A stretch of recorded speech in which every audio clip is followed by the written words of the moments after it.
Hello, everybody. Cameras look okay. Sound looks okay. Sorry, a little distracted this morning here. We're gonna get going here with episode 7. Episode 7 of our 3 curse with an asterisk playthrough here. Hello, Sam. He's back. All right, we can get started now. Sam's here. We got Vitaly here from the Ukraine. Likes our channel and can't find playthrough the game Crisis at Steamfall. I don't know what Crisis at Steamfall is, Vitaly, but I should look into it. Let me just make a note. But yeah, we'll get started in a minute here. Edgar's here. Hello, Edgar. Sajat's here. This guy, George A, I don't know, is here. Just kidding. Hey, George. I like a visual. Thought it might be good play. Can't find rules even on internet. Is it like a Kickstarter, a new game? Getting hijacked here. Crisis at Steamfall BGG.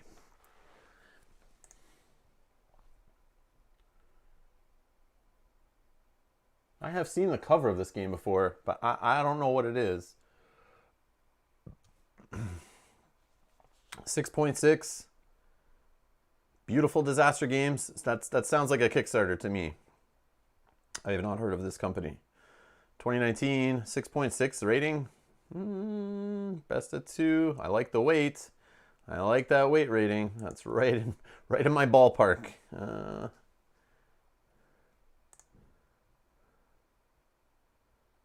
Yeah, I don't know what this is. I don't know what this is. But this looks familiar. I feel like I watched like a Kickstarter trailer for this or something before.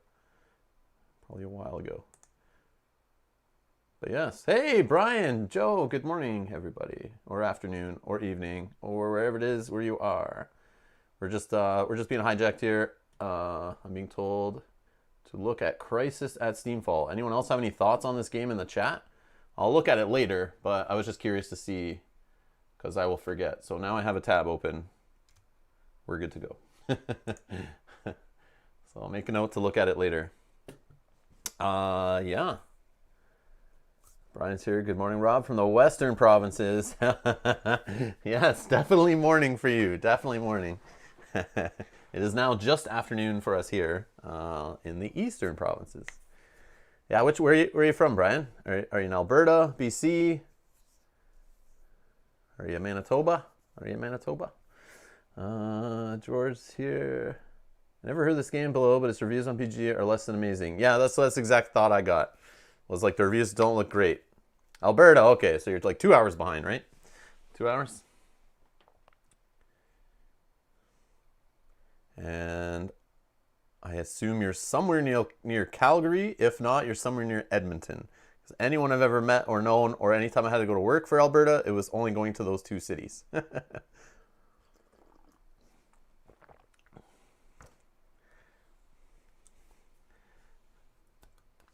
What's it? My favorite, Calgary Sentry Box. Do you go to the Sentry Box? Love that store. Store is awesome. Yes, I bought some games from there when I visited there. Oh, I don't know how many years ago that was now, but probably like 6 years ago, 7 years ago maybe. Visiting on a work trip. I visited there. I went to some mall, bought some games in some game store in a mall. Yeah, I had a good trip that time. All the time, they're great to deal with. Yes, they're awesome. Yeah, Sentry Box is great. I remember on that trip also drove with the West Edmonton Mall. Was not impressed at the time. There was no like game store there or anywhere I could really buy games. I'm sure that's changed at this point, but awesome. Fellow Canuck in the chat. Great, Brian. I didn't realize you're Canadian. That's awesome. That makes you cooler than a lot of people in the chat. Just kidding, everybody. Just kidding. 7 p.m. in Kiev. Wow. Awesome. All right. We're going to play some 7th Continent here. If you watched our last episode, or if you didn't, it's in a playlist. If you haven't, I'm just joking. But yeah, our playthrough series of the 7th Continent. If you're interested in more 7th Continent, there are playthroughs. Go to youtube.com/Rob's Gaming Table or click my icon down below if you're on YouTube watching this, or I think on mobile works. And then go to the playlist section. You'll see the previous episodes of this. But if you've already caught up and you're good, we're going to get into this. And you may know There are spoilers, and I'm going to spoil some stuff with this series. Basically, we are done 3 out of the 3 curses, but we're a little bit gaming the system. At the end of the last stream, we found the 4 histories of the continent, which have now led me on another goose chase, and we're pretending the Bloody Hunt.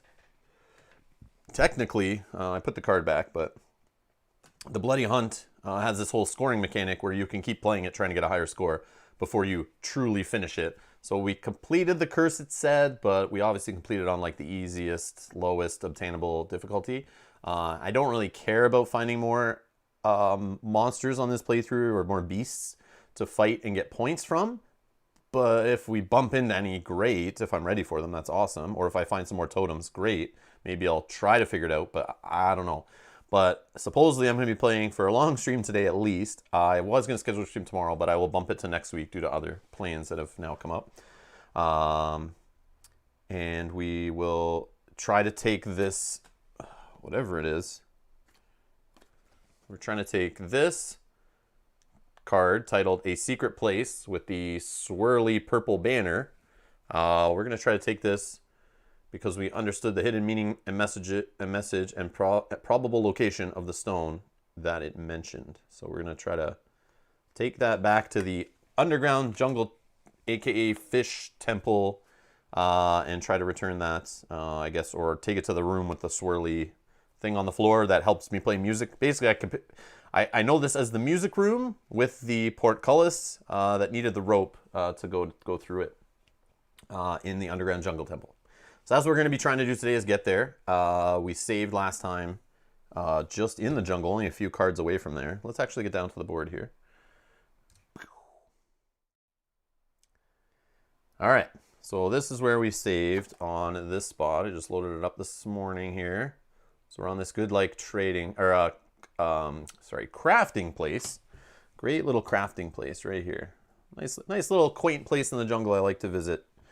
And we need to shuffle some. We're going to be playing with 3s. I'll shuffle the deck in a minute.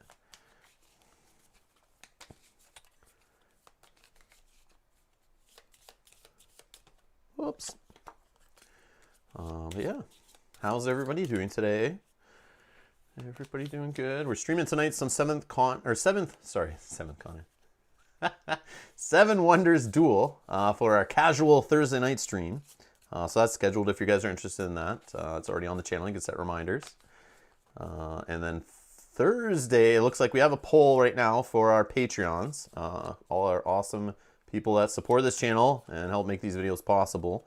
They have been voting in a poll, assuming you're of the supporter or producer tier, for which game Mel and I are going to play on Saturday. And we picked some bigger games. The poll closes tomorrow midday, I think. And in the runnings was, yeah, Sam already knows. But yeah, I probably should show the poll on screen just to show how bad. I'm bad at picking games for these polls that will like, I'm trying to pick games that are like exciting that I think will have like kind of like a close race. But it never works out. And I don't do it on purpose, I swear. I mean, once or twice I put a game on that I'm like, I know nobody's going to vote for this game. And then I vote for it, and I'm just like, come on, please. But I'll play it later, whatever.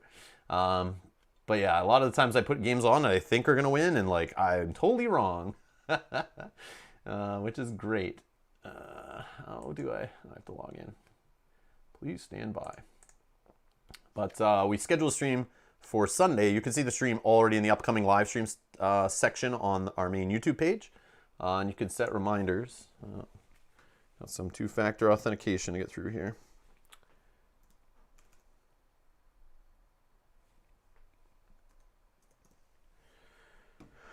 Okay. All right, we're in. Now I just have to find. Nope, that's the wrong poll. Oh, I can keep that poll up too.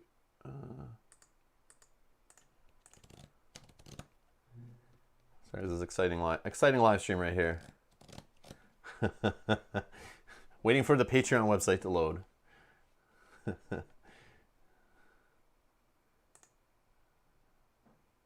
There we go. There we go. Okay, so if can I make this bigger? Yeah, that looks fine.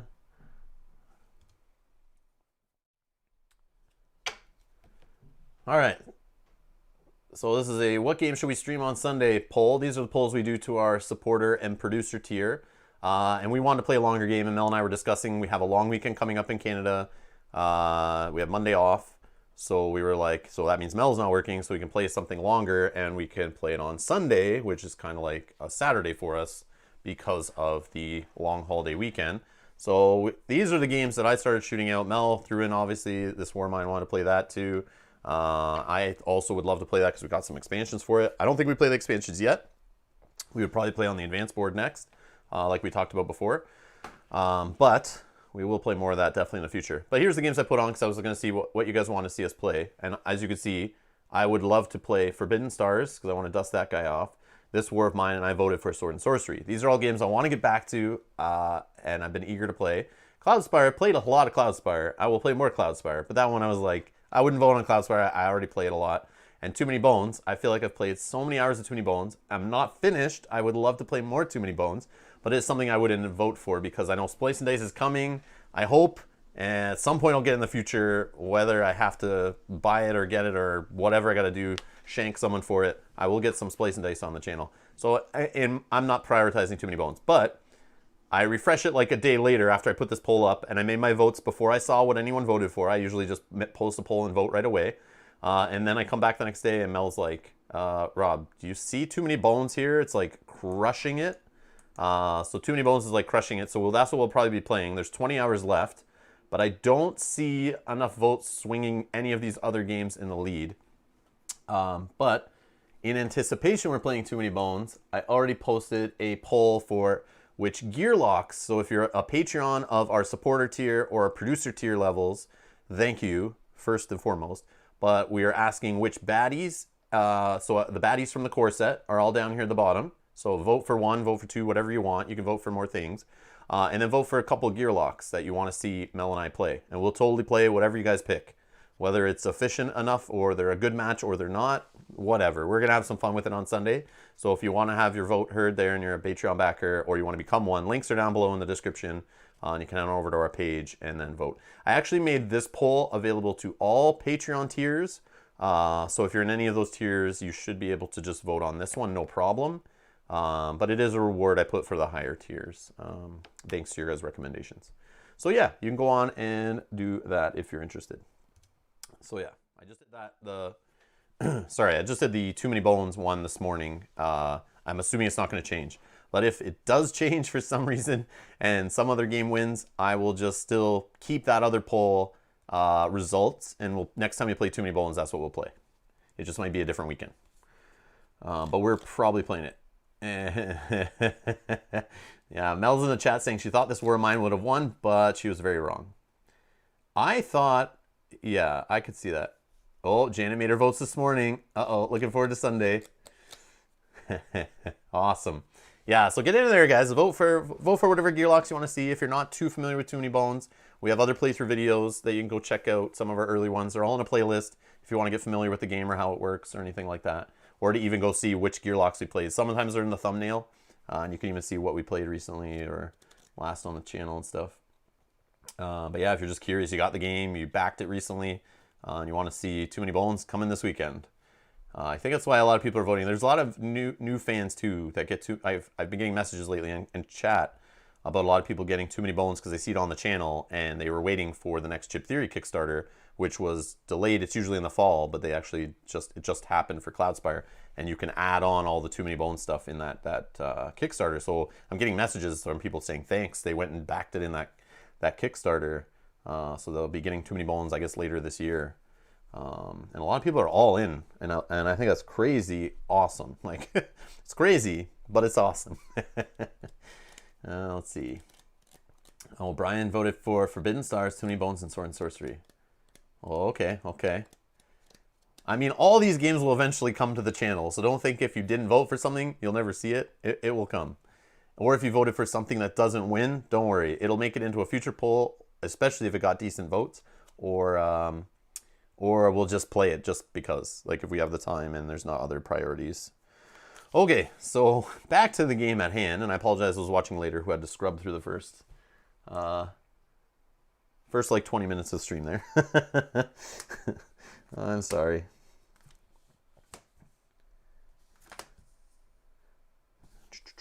Okay. Boop. All right, so we got some Fog of War around us here, some Explorer cards. And Brian says, Forbidden Stars is fun. Hard for me to get to the table, though, as my wife doesn't like it. Yeah, that's why I haven't played it in years, because Mel doesn't care for the theme. She doesn't care for the Warhammer 40k theme. The only time I have played it is with other buddies and stuff. I played it a couple times for players. And I thought that's the way to play it. I've never tried it at 2, so I'm kind of excited. I want to try it. And Mel's willing to learn anything. And she's now opened up to obviously learn more complex games too. So we'll just play it like once or twice before streaming it. And then, yeah, I want to get back to the channel. I know it's out of print and all, but it was still a fun game, and I have fond memories of it. And I see it mentioned a lot. It's still, I think, in the top 100 on BGG, which is crazy for like an out-of-print game that just kind of like, I thought wasn't that popular, but yeah. All right, so my deck is kind of getting low.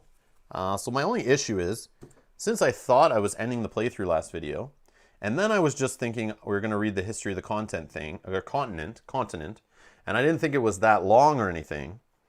I burned a lot of cards just moving around as a joke to try to grab more the examine the notes, and remembers to grab more examine the notes, just to rip through that the deck of 50s. And that was kind of silly, because now I have quite the discard pile. I have quite the discard pile, and yeah, no food.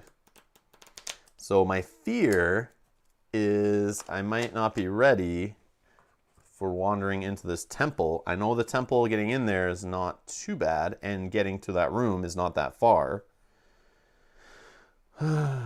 But I'm sure, as you guys were hinting, that it's going to be a longer stream trying to get this little side quest, whatever it is, going, that yeah, we maybe need some food to continue on. So this is my issue. So I know there's a hunting spot right next to me here, I believe, and it's going through the whatever, not the 150s. I think it's like the 250s now, I think. So it's not the best hunting spot. I do have a spear that helps with fishing. I do have also this poison bait for fishing. I could do what we did last time before we went in and wander up to the log that crosses the water, but it does take a lot of cards to get over there, and it's kind of frustrating for me. And I don't remember how depleted that fishing spot was. I don't know what number it was, but I look through the banish cards. If it's 287, it's been ripped apart, but I think that's the one that was down the cliff.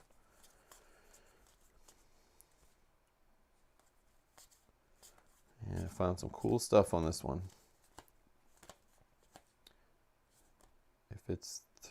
I think it's 309. I think it's 309. You walk along the river looking for a good fishing spot. I have a feeling it's 309 because I have a bear in here that's from 309, also banished.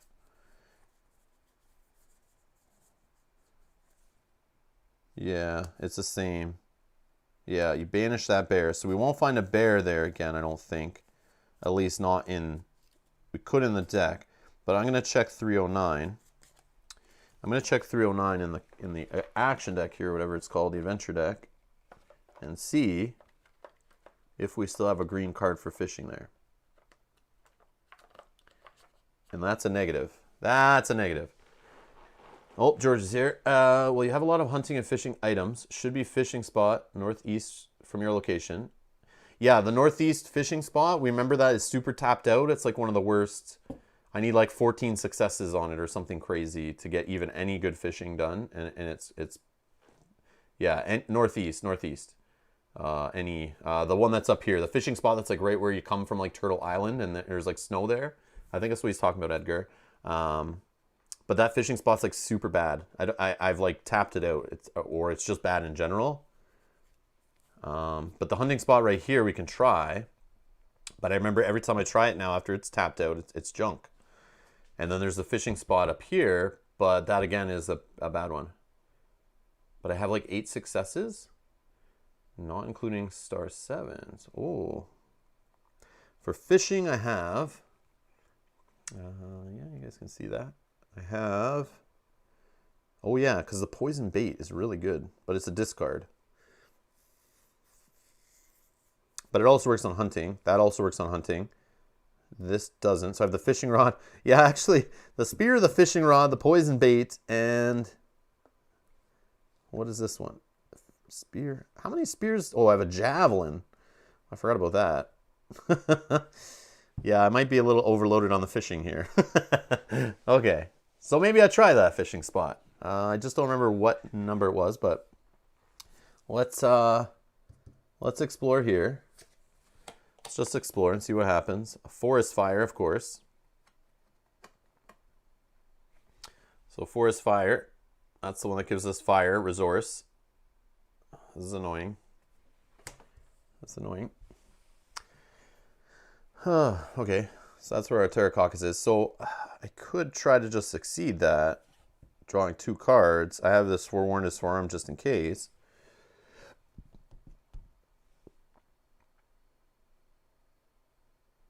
It's right next to a Pterococcus. Yeah, so maybe explore elsewhere.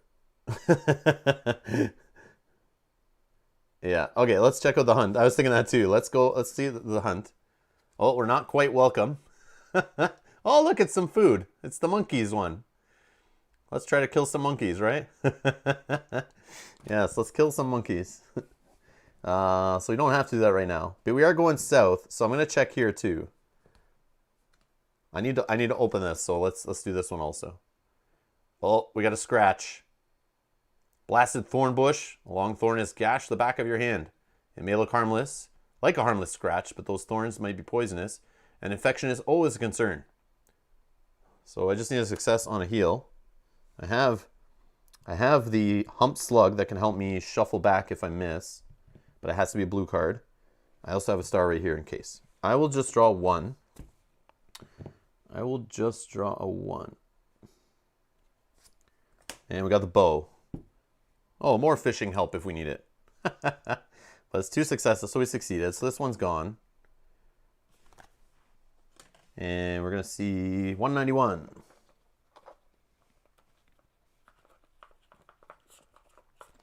Oh, it's the multiples again. Oops. Will we get the easy walking one or the crappy 5 movement one? We seem to get the 5 one every time. I'm sure there was a 2. I looked at it last time, I think. We did it! We did it! We got the less movement. Yes. Feels great. Today is going to be a good one. I feel it already. So get another 3 here. Okay. All right. So let's fight some monkeys. We just need 2 successes. We could use some pips to reduce some cards, but I don't want to use the javelin because you have to discard it. The boomerang, I have to discard it. I could use a walking stick to reduce it by 2 cards. I could also reduce it with the shovel. Could also reduce it with the shovel.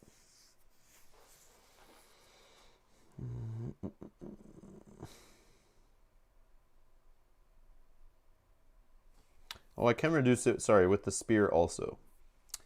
Yeah, I'm just going to use a mix of the walking stick and a mix of the spear.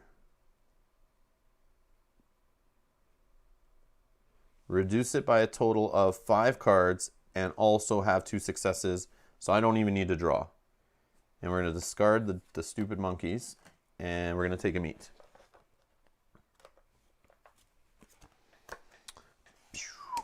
All right. Who needs to hunt now? We got food already. We're good. We got one piece. We got 1 crab leg in our backpack. I think we're good. We're good for the rest of the stream. Or we got some monkey leg. We got some monkey leg to chew on. Okay. I have the fire resource, so that's a thing. I could just eat that right now. There's no problem with that. Clears out a spot.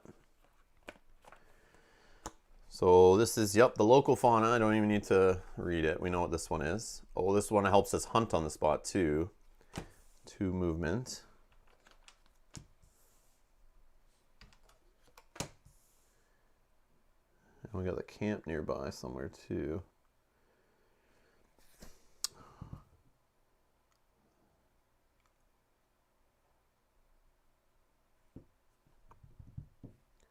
Oh, I don't have improved camp anymore. What happened to that card? Where's my improved camp? Yeah, I'm just gonna eat. I know it's not using any extra. It's just 6, but I'm just gonna empty it out of my pack here. I'm beside a fire, so I get 6 cards. Yeah, I could get to the South Terracoccus Place. I like because it's 1 movement. But I feel like I want to uncover this too, but this involves more cards, I think, in general. But then who knows? I got to come down this way anyway to get to the mouth of the temple. So I might as well just kind of clear that Terracoccus spot. And good morning, John. Good morning. Welcome, welcome. Welcome. Okay, so 1, 2, 3, 4, 5, 6.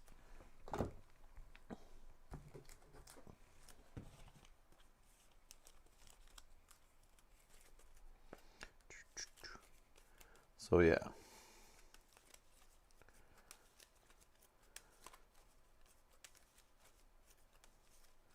So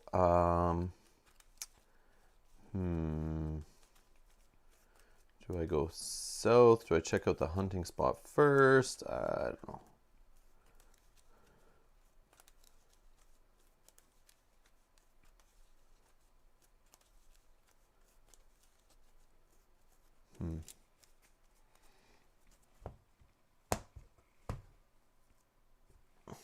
Okay, I think. Yeah, let's figure out our hunting. So 1 card for movement. Oh no. Let's craft first, actually. Should we craft the bow? It's a will, right? Oh, but it's 4 pips. See, here's the thing. I might as well just move. Yeah, let's use some walking stick. Not yet, but we'll use a walking stick in a minute. We'll just move for 1 with this. Oh, knowledge is power, which is a skill. I don't see a reason to hold in hand, but I'm going to do it anyway for now, just in case. But in fact, I don't need to because I will be drawing cards for hunting anyway. Okay, so we move here. We'll draw 1 for investigation or observe action, whatever it is. We get examine the notes. We got 1 left, I think. Let's see. Oh no, we got 2 cards left in there. Might as well, right? And we need 177. Yeah, it's a yellowed out hunting spot. So it's 250s. Not too bad for seeing cards, but again, the 250s are kind of like not the greatest, and we are bloody. We are bloody. Oh, this is good on you. All right, let's do an examine the notes just to get rid of it, right? We still have the free action on it. So we're going to take, I mean, we might as well take the Lady with the Straw Hat song. Third movement. Maybe we can play this music when we're down in the Fishmouth Temple or whatever. Yeah, this one we took before. It removes a tired state. And then at least 1 involved character has a card with the keyword Serenity in their hand or inventory may take the level up card. Buying skills. Where are we at? We only have 4 experience. Not the greatest. So we don't really need to do that right now. So let's just take this, the music, the straw hat music. This will go back.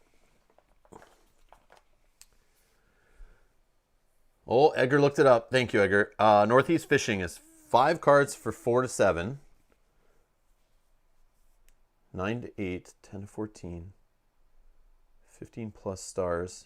Oh, wow. So 15 plus, just look at 4 cards. You want to look at like at least 2 or 3. And that's like 8 to 14 successes. That seems rough. But we can try it. Like, I don't know what's left really in that deck, but I'd be willing to try it based on all this. But if I use the javelin, the boomerang, the javelin, sorry. The javelin and the poison bait, they're gone after first try. So I can throw a whole bunch in there, but I may only draw 2 cards and find nothing. I may find nothing.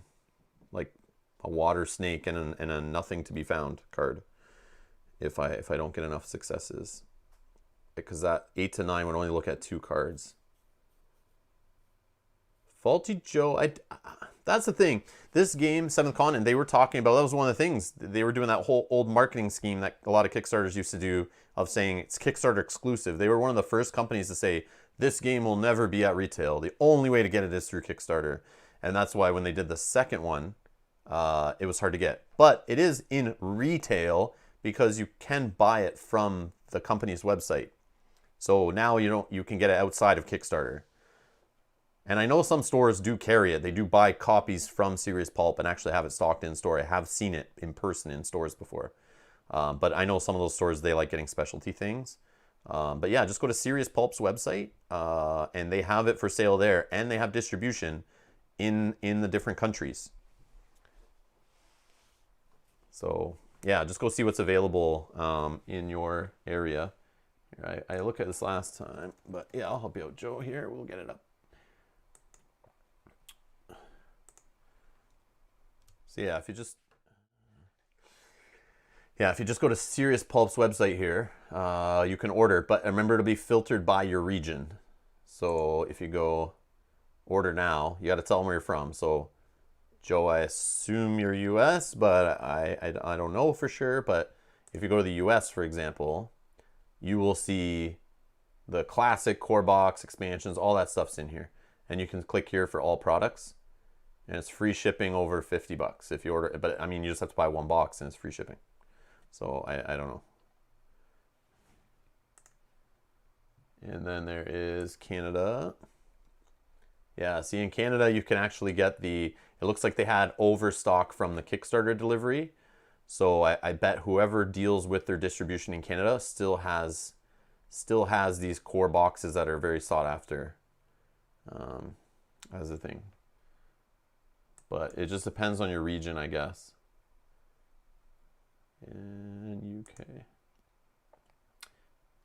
Yeah, so UK you only see, I mean, there's still some cool stuff in here. Like you can still get the satchel and journal and the dice bag and bone dice. That I thought was Kickstarter only, but you can still get that stuff.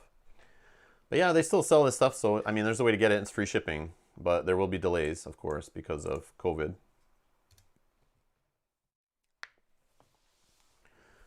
Yeah.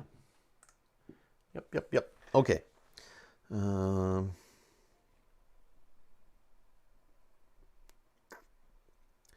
So I think we're gonna hunt. Can I get 8 successes with what I got here? I mean, if I found a lucky star, if I had a lucky star in hand, oh boy.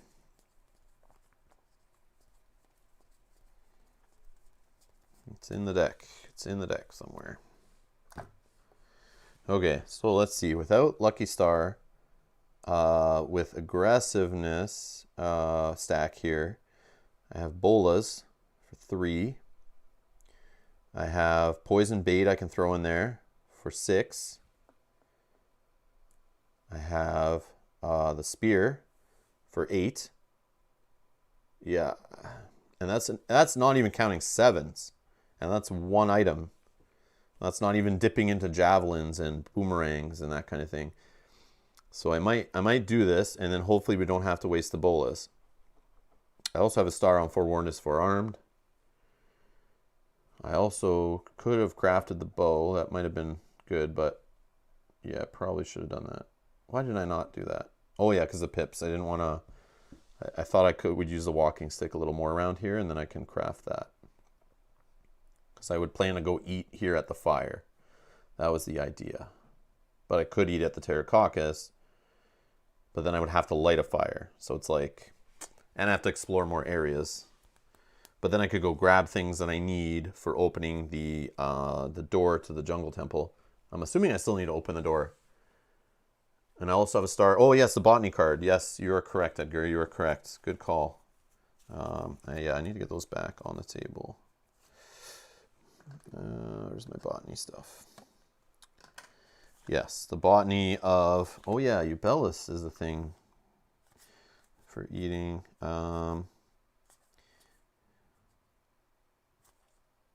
Poisoned. Yeah, the Fregonia. Fregonia will help with hunting also. So hopefully we don't have to waste the bolas here. And maybe not even the fruit would be nice. But then again, I'm not using... If I just use the spear, it's 1, 2, 3, 4 maybe. And that's before seeing 7s. But I could discard one, either the fruit. I probably would discard the bolas since they are not fishing related, and keep the fruit from being used so that I could use that on a fishing expedition. Yeah, I think that's the best way to go. Okay, so I'll use a pip off the club. And we draw one card. Oh yeah, we're not going to see that many cards, so we won't see multiple 7s. Yeah, so we'll probably have to discard a bunch of that stuff, which is not the worst thing. Ah, you're living in Florida. Okay, Joe. Awesome. Awesome. Yep. Yep. Nothing wrong with the classic edition from what I hear. I mean, people want the black box because it has like extra curse and stuff. It's Kickstarter junk in there, but I think you're fine with the classic.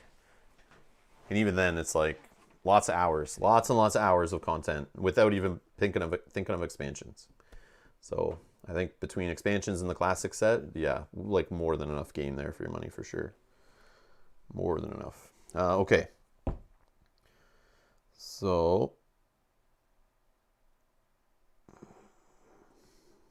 all right, let's see.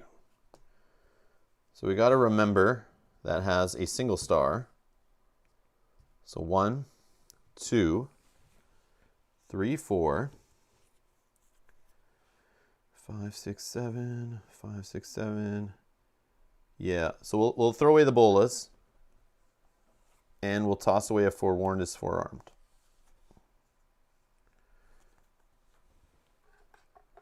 And that'll get us 8 successes, if I counted that right. 3 off the bolas, 4, 5 off the forewarned is forearmed, 6 off the Fregonia, 7, 8 off of the spear. Yeah, it's just called the spear. The bone spear. All right.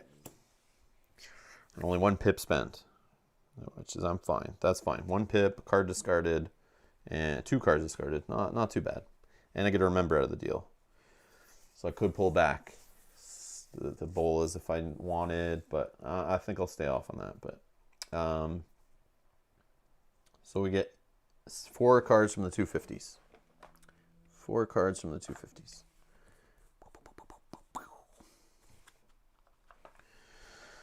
Still lots of options in here. We got like 10 cards. Yeah, 10 cards. We're gonna see 4. Come on, show me some, I don't know, vulture. I don't know. I know there's like a little porcupine thing. I think a boar. I don't know what we can see still, but. And we're bloody, so we got to discard something that's not predator. But I think the vulture is predator. Mole rat, junk. Empty-handed, junk. Snake, junk. Empty-handed, junk. Yeah, what a waste. I hate the 250s. So I'll toss away an empty-handed. So I can kill the mole rat for one piece of food? What a hunk of junk. Stupid. What a waste. Okay. So 1 plus 2 successes. Let's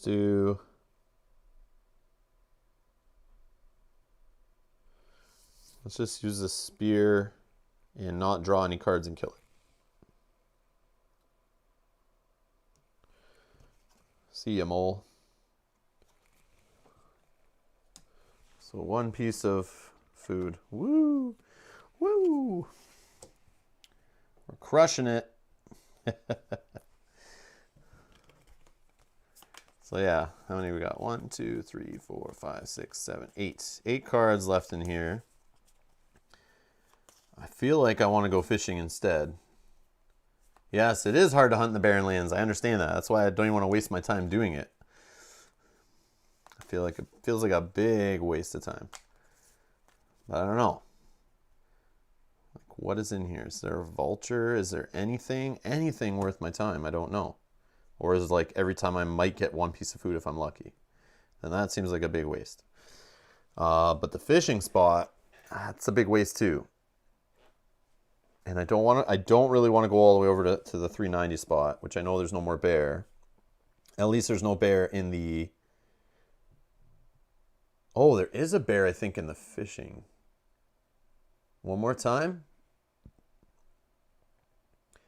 You think there are at least 3 good 250s. Yeah, but is that you think because you have other expansions that add in better 250s? Remember, I have no Wave 2 expansions.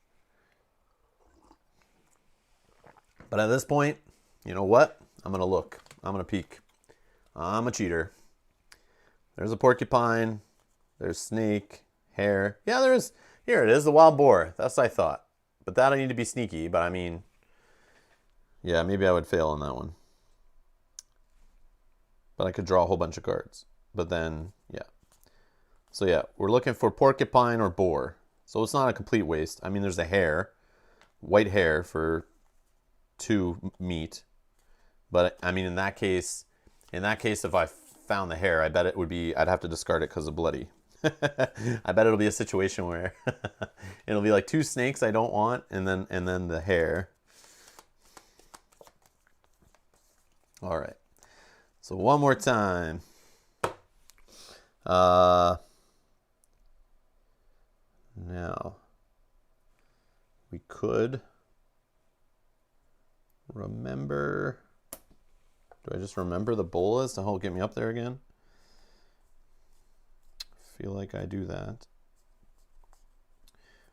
Oh, I have the blowpipe in here, but I don't really have a vigilance stack going. So that would be kind of annoying. But it is nice. Yeah, we're just going to do bolas. Make sure we hit our 8 stars. Crafting it is 2 cards. We'll craft it with a learn by doing. Yeah, we'll do a learn by doing. And we'll bump this up to 4. Okay. All right. Hunting action again. I don't have stars in hand as easily, so I might use... Let's use 1 pip off the club, and let's...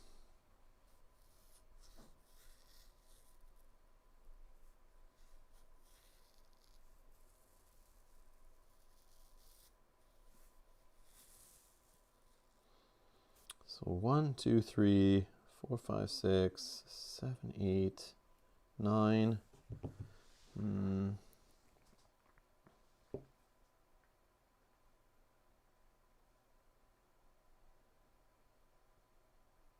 Yeah, I'm going to use a pip off of the rope and maybe throw some of this stuff in. All right, 1 card again. Oh, we got a 7. Knowledge is power. All right. So 1, 2, 3, 4.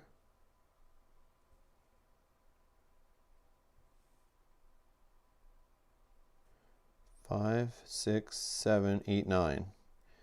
Yeah, I won't use any items off this one because I don't want to discard them. And we'll just throw bolas away again. Because that'll be 5 stars alone. 6, 7, 8, 9. Yeah, I'll just use the spear, Fregonia, bolas, done. We get to look at 4 more cards, and we get a knowledge's power in hand.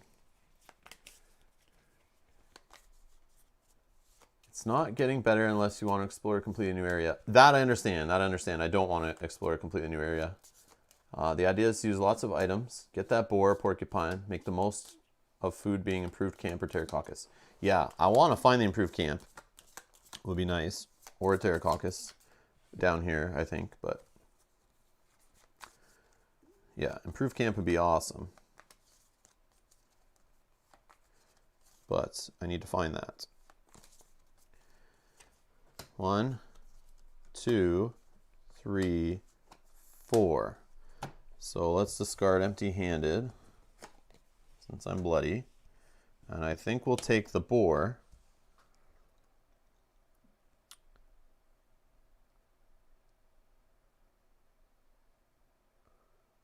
Or we can take the porcupine. I feel like the boar, because that's just a little more meat, but the problem is successes. I need stealth successes on the boar.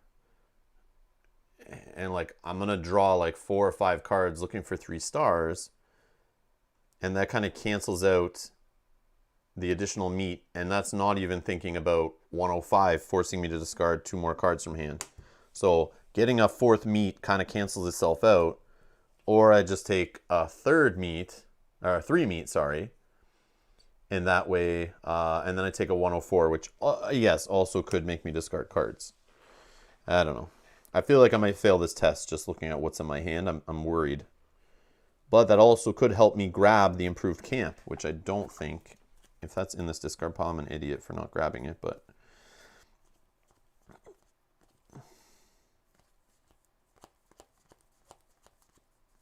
okay, it's not, thankfully. Yeah, so we could just do that. Hope like if one of these hits and makes us discard cards, oh yeah, we won't see, we'll lose it that way. But this wild boar would help me draw. Food equals 8 cards of pterococcus and improved camp. If you had 1 star at hand, I'd say go for boar. Yeah, same, but well, the snake's going back for sure.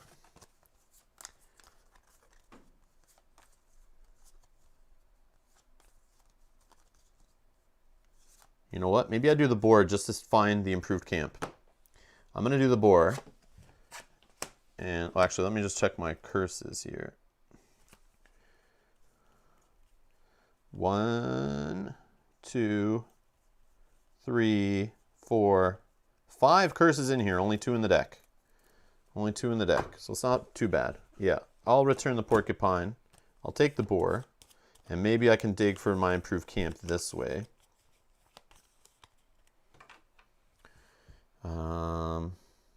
Yeah. So we need 3 successes. I want to get it so bad, so I'm going to draw 5 cards. I'm going to do 5 cards. And then hopefully we can get improved camp going and get a pterococcus and hopefully not hit a 105 that makes us discard, but there's probably good odds of that happening. All right. 1, 2. Okay, we're at 2 stars and 3. Okay, we got it in 3 cards. And lucky star is there. Man, that makes me want to hunt again. Remember and spare yourself. So let's see, what were the first ones? Learn by doing, deadfall trap, lucky star, remember and spare yourself. Not improved camp. And not a think to help me find the improved camp, but is there a think in the discard pile?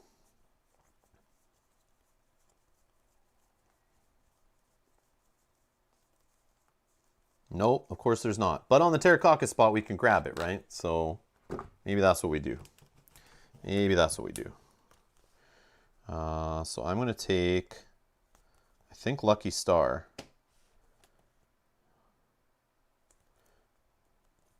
But I could take a Remember. It's a little more flexible. These guys always tell me.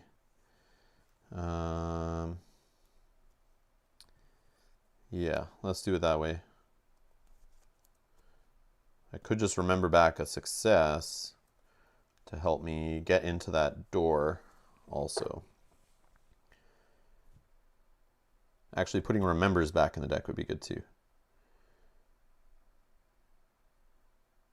Okay, so 105.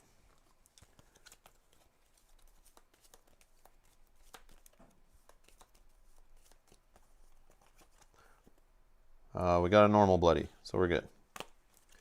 We're good.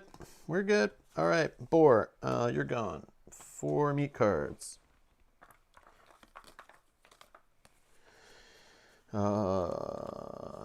Yes, 4 meat cards.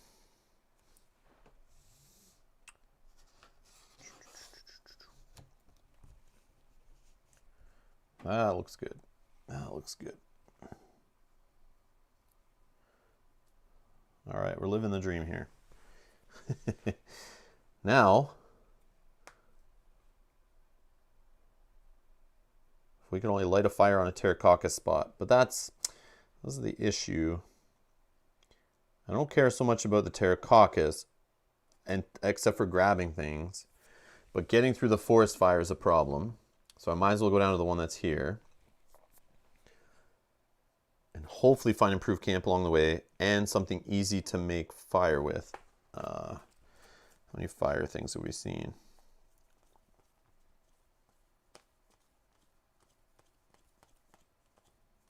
Woven cord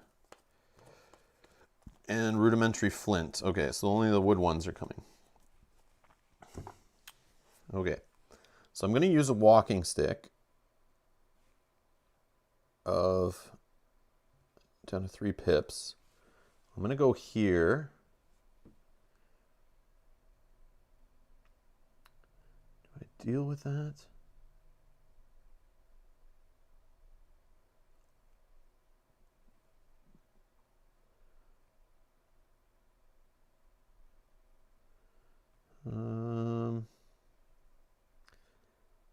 Yeah, we'll craft a bow for free. Bumping our pips up to 6 on our walking stick. Now, do I just uncover the Pterococcus up here? Maybe. It's a 2 movement spot, but it's going to cost 2 cards, and we're looking for 2 successes.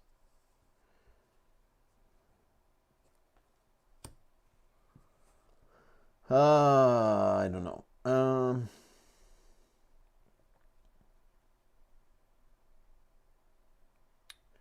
Don't want to fail that. Yeah. I don't really want to take a 104. Yeah, I think I'll just go south.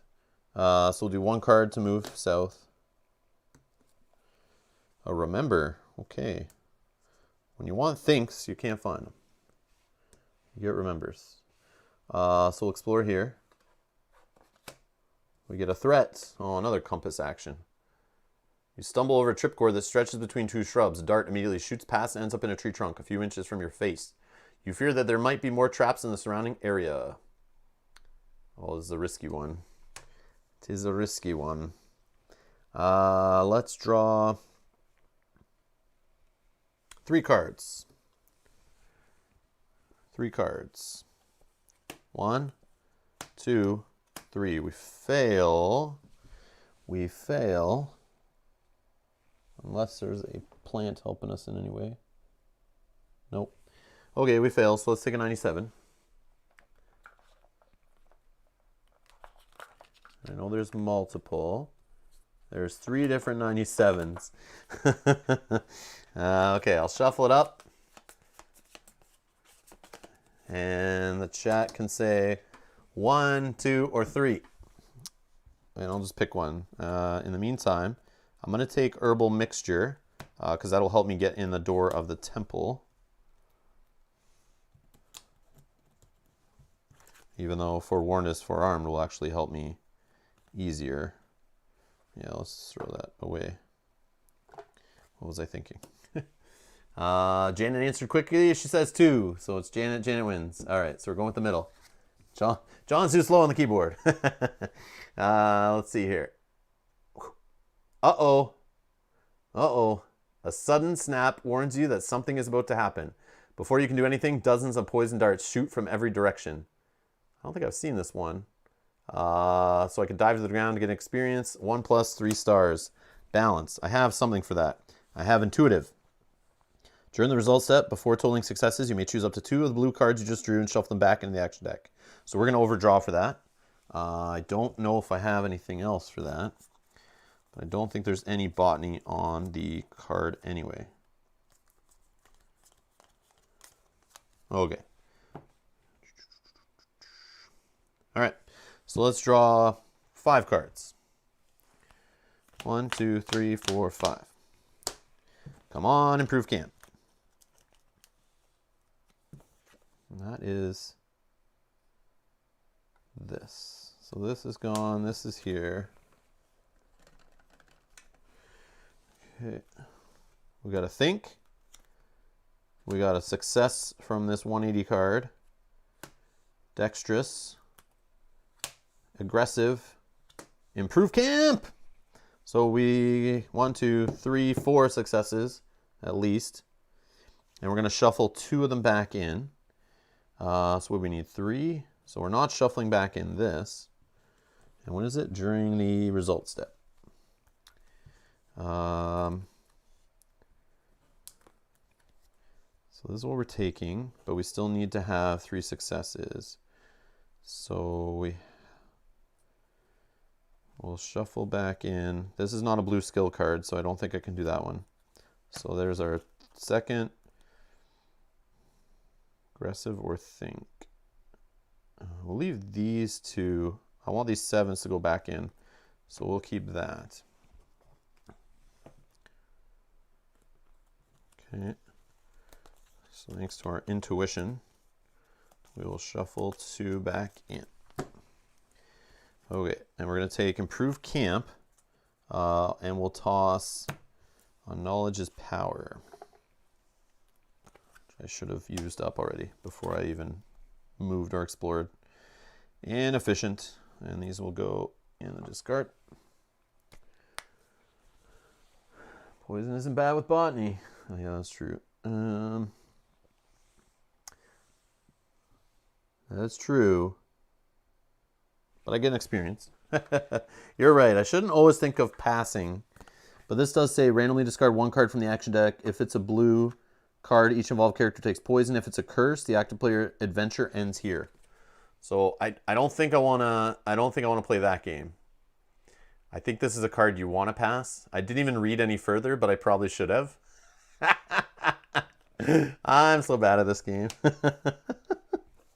So we'll get our experience of 1. We're up to 5 now. I could have died, John. I could have died. But you got the camp. Yes, that's important. That's important. All right. So let's see, 143.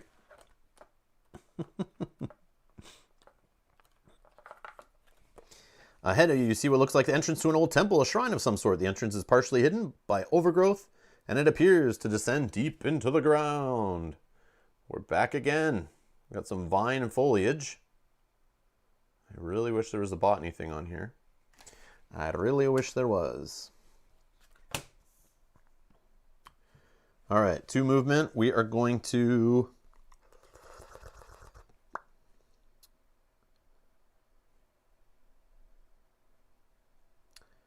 We're going to do a walking stick. Boink. And now,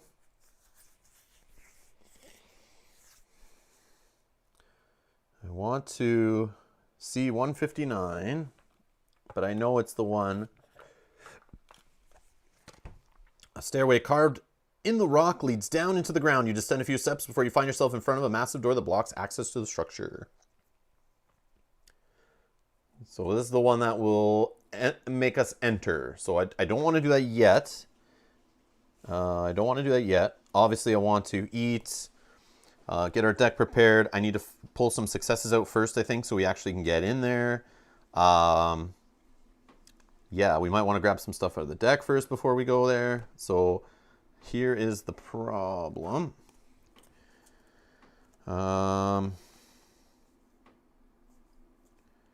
We're going to remember 3 cards, 4 successes. We're going to remember a Forewarned is Forearmed.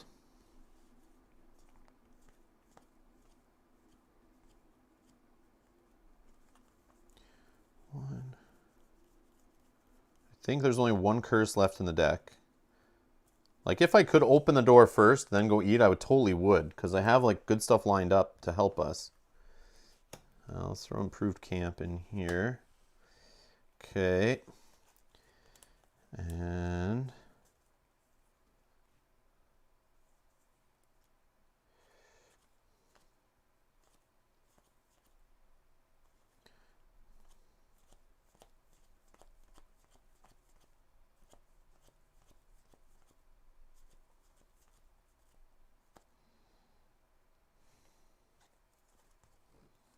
whereas a Woven Cord would cost 1 to craft. Yeah, we'll wait. We'll wait. Okay, so let's explore. Oh, it's the side quest where you want red cards. But I'm okay. I'm not going to hold this in my hand. I will just toss. That's kind of good that I didn't need to waste cards on that. Okay. 163. A group of oddly shaped stone columns stands leading to the edge of the cliff that overlooks the valley below. It is possible that the columns could have formed by centuries of rushing water, but if they are not natural, who would have built such things and why? That's what we're trying to find out here. We're on the quest to find out who built the columns, right? We need a 2. Just grab 1 at random. Not that we're going to do that. Okay, there's Pterococcus. And we just need 1 card to move over. Sure, I'll draw. A Splint. Nah. Okay. Now, I think I'm going to grab one of the flints out of the deck to light a fire using a Remember, because I'm on a place with stone. Where is this? Woven Cord. I think I'll do the flint. Yeah, let's do the rudimentary flint because it's free, but then we only draw 1 card looking for 1 star. In worst case, if we draw a curse, we'll use a Forewarned is Forearmed, but we don't want to. But I may have to, I have also, I can draw extra cards actually, because the Hump Slug, during the result step, choose up to 2 of the revealed blue skill cards and shuffle them back into the action deck without adding their success to your total. If you do, you must then draw that many cards, adding their success as your total. So I probably draw 3 cards to make sure I light the fire. I get to shuffle 2 of them back in if I want. And there's only 1 curse left out of like 10 cards. So I don't think there is a botany for lighting fires. Yes, there is on Fregonia, but I don't think I'll toss a Vigilance for that. Don't think I would toss a Vigilance for that. Okay. So we got this back. Let's craft Rudimentary Flint. It's aggressiveness. Perfect. We'll throw it here on the club. Bump the pips to 4. And then we'll draw for some fire action. I know. I still do draw 3 cards. Absolutely. Absolutely. So I'll draw 3. Oh, yeah. But they don't shuffle back in. I keep them. But I mean, it'll help me is what I'm saying. So I can shuffle 2 of them back in, assuming curses. Maybe I should just draw 2. Because if only 1 curse is truly in there, then if I get a curse and a blue one, I'll get to shuffle the blue one back if it's not a success. Yeah, let's try that. Faulty Joe's convinced. Got the game, LOL. Oh, it's fun. It's fun. It's like, yeah. Especially if you're playing solo, and right now if you're in lockdown and you're looking for something to just play solo, obviously it's great for that. I'm having a blast. Or I wouldn't have played Plastic Voracious Goddess if I wasn't having fun. And even when I'm bitching and complaining about the game, I'm still really having fun. So it's just, it's a challenge sometimes. All right, here we go. Lighting a fire. We got 2 stars. We're good. All right. And we got a fire making kit, which we don't need. So we'll take aggressive. And aggressive says, if the action you're involved in is success, then use the card with the keyword aggressiveness, which I just did right now.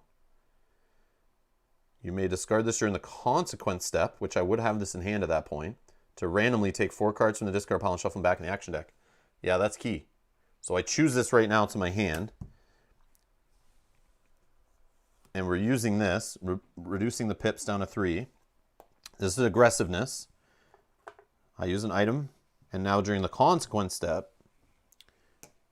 which we are doing, putting a fire figure into play, discard this. I now can discard this to randomly take 4 cards from the discard pile and shuffle them back in the action deck. That seemed like a good pull.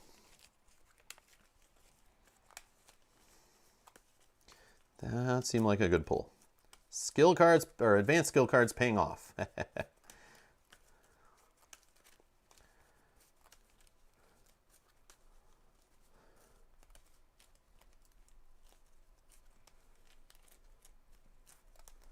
Okay, let's cut 1, 2, 3, 4. And then I'll just throw those there for now because we're going to eat. I have improved camp. I have Pterococcus, and that's the one, just +1. I just want to read, make sure they work together the way I'm thinking. Randomly take 1 card from the discard pile and shuffle it back in the action deck. Every eat action. And that is the same text on Improved Camp. Yes. So we are eating at a fire. So my understanding is every single meat is going to get us 8 cards back.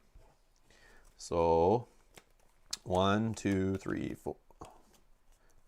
4, 5, 6, 7, 8, 9, 10, 11, 12, 13, 14, 15, 16, 17, 18, 19, 20.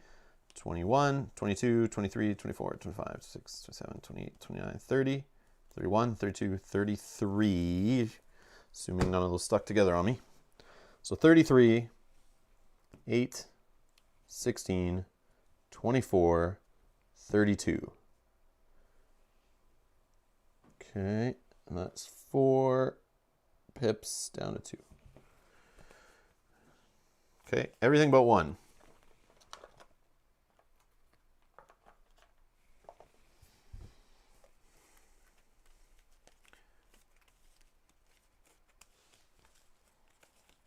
Okay. All right, let's cut it here. And we'll put this one in the discard. Oh, it's learned by doing it, not one of the curse cards. Okay, shuffle this together.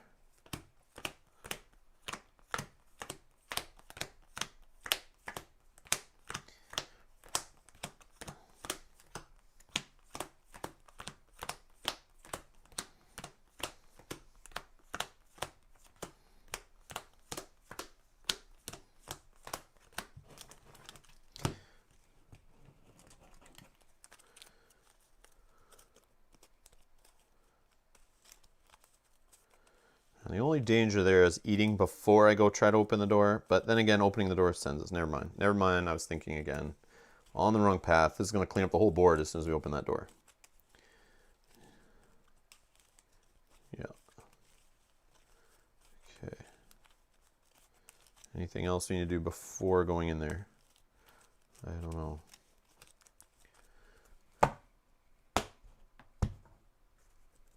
Hopefully all the curses are on the bottom. Okay.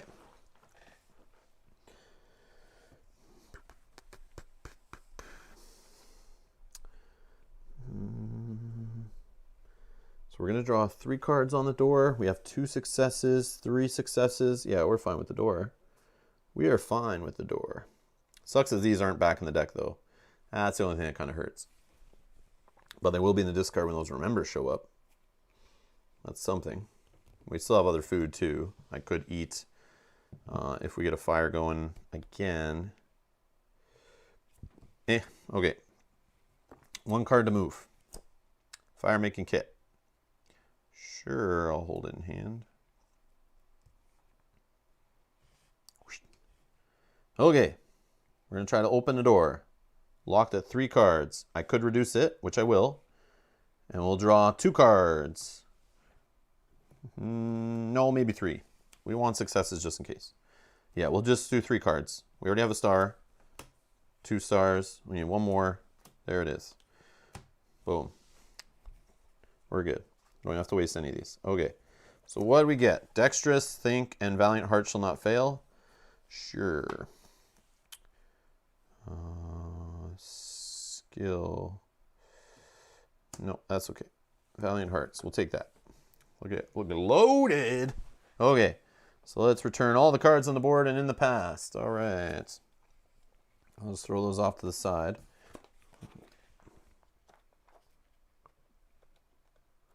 Put these 97s back. Put these away. Actually, I can put these with them.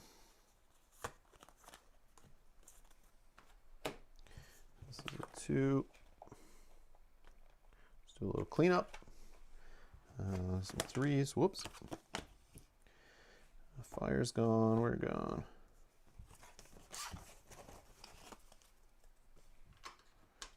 250s can go back.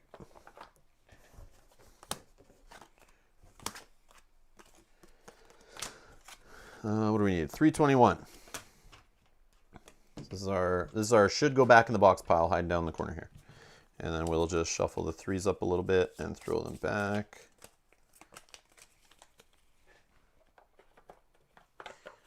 And 321, I said. You're in the doorway of a small square room, only barely illuminated by a few phosphorescent mushrooms. The floor is covered with a thick layer of dust, and spider webs hang in every corner. Dun dun dun. For those who haven't already seen this card at least 3 or 4 times on the channel, here we go. Maybe only 2 times. Now 3. I may be exaggerating slightly. See fish head on the wall. Should I pull it on this playthrough for fun? Oh, look, I see teeth actually on the archway there. Another hint at the whole fish head, fish mouth, mouth of the fish, whatever it was on that card. That's kind of cool. So that's like it's like the shape of a shark mouth, basically. Yeah, that's neat.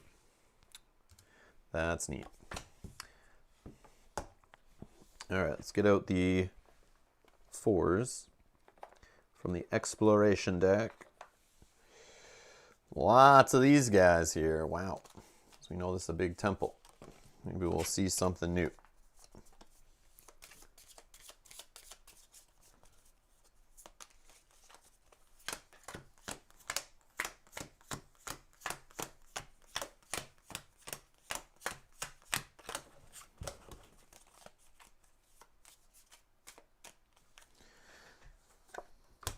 Whoops. Oh.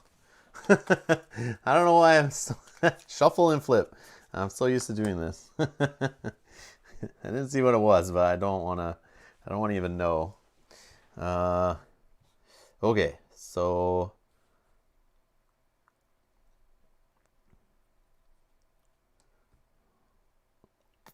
yeah. I'm not going to look at the fish thing on the wall. I think we're good. Let's just explore. Oh, it's a threat. Oh, we got to use the same thing. You notice several holes in the walls of this corridor. Could this be some kind of trap? The only way to know for sure is to decipher the enigmatic inscriptions above some of the holes.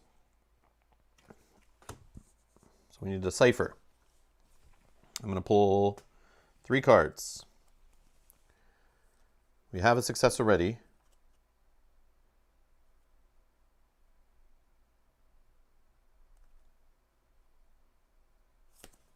One.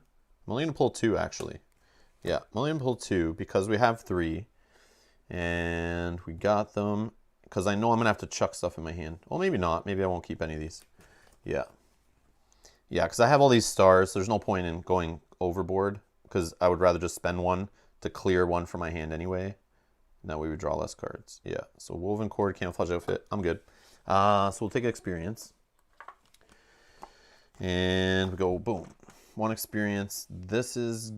Oh, this is another 97. But it's not instant death, but who knows what's in that 97 deck. Could kill us. Because we technically would put that other one back, too. And have to draw. So we could get poison again. Poison darts flying at our head. Okay. And hi-ho, Grishka. Welcome. If I'm saying that right. Grisha. I'm sorry if I'm pronouncing your name wrong. Welcome, welcome. Okay. So 338 we need.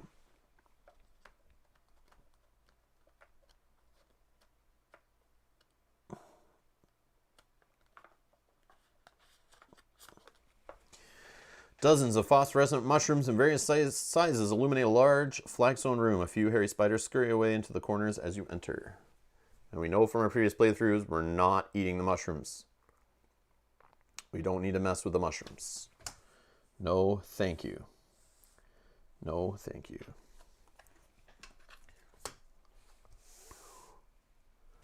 Actually, can I get a little closer? Nope, that's it. Okay. All right, so let's go 1 for movement. War paint. Hopefully I don't need stealth. I keep throwing all the stealth stuff away again like I usually do. All right, let's explore this way. Oh no, it's a you shall not pass. I used to like that saying, but I don't like it anymore. This game has ruined that saying for me. The flagstone you step on is a pressure plate that sinks an inch or 2 under your weight. Suddenly, a massive block of stone slides across and obstructs the way. Immediately after it's revealed, you may discard another visible you shall not pass card from the board. You may take one of the following actions. So I can draw 3 cards looking for success, or a locked 7. No, thank you. So I guess we'll just get tired or whatever the 101 is. Because I want to get this card out of the way. So 3+ cards looking for a success. I'll just draw 3. We got it. Panpipes, aggressive, and remember. I'm going to throw away Valiant Hearts, and I'll take remember. Okay, we get a 101. Okay, and we discard you shall not pass. And I shall pass. And we're tired. But no cards to discard. That's great. That is great. 374. The finely crafted vault ceiling seems to have been spared from rainwater seepage. Where have I seen this logo before? So there's our portcullis. We found our swirly snake room, which I swear I've seen this somewhere before. Where have I seen this before? Something about this room kind of gives me the vibe that this card belongs here. All right, let's see if we're right.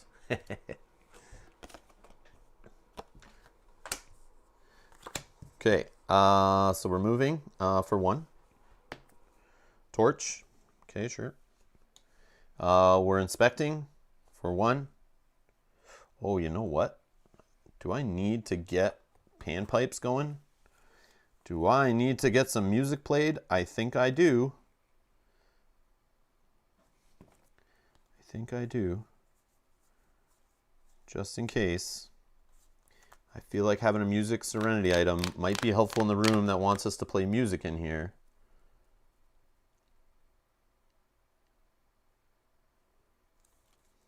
Yep. Let's remember it. I'm not playing games. Well, I'm playing games, but not playing games, you know? Grisha says, Rob's gaming table, my wallet hates you. I bought 7th Continent all in because of you. I've been getting that a lot lately. People are hating on me, or sorry, people's bank accounts and their wallets and their wives all hate me. And I'm sorry. I'm very sorry. Not really. Awesome. I hope you have fun. I hope you have fun with it. Excellent. Evil laugh. All right. So I will craft, unfortunately, at 3 cards. I'm trying to anticipate some music business. Plus I can, if I get the music helping thing, I might be able to get what was it? Like we could for fun do Viking Song down here if it's a thing. And then the other one I didn't play yet was Lady with the Straw Hat. But I don't know if it's going to let us do that since I have this thing. But we'll see. I'm going to keep these nearby though, just in case. All right, we'll craft pan pipes. And it'll throw a bunch of pips on our basket, I guess. All right. Oh, 2 curses. Nice. Okay, friction fire. Yeah, I'll put it in hand for now. And we'll craft here, bumping this up to 5 pips.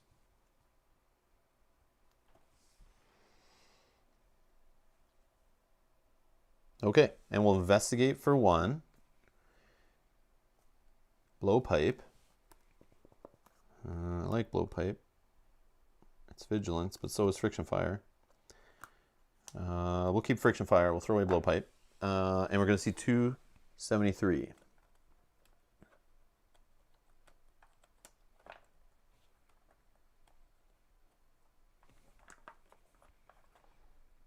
Yes. Here we go. Here we go. Echoes of your steps. Each of your steps, echoes strangely.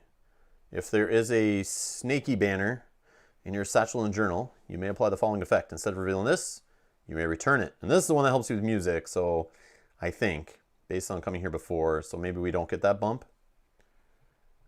Faulty Joe says, Aeon's End, LO2R, this war of mine, 7th continent now, etc. Thanks, Rob. It's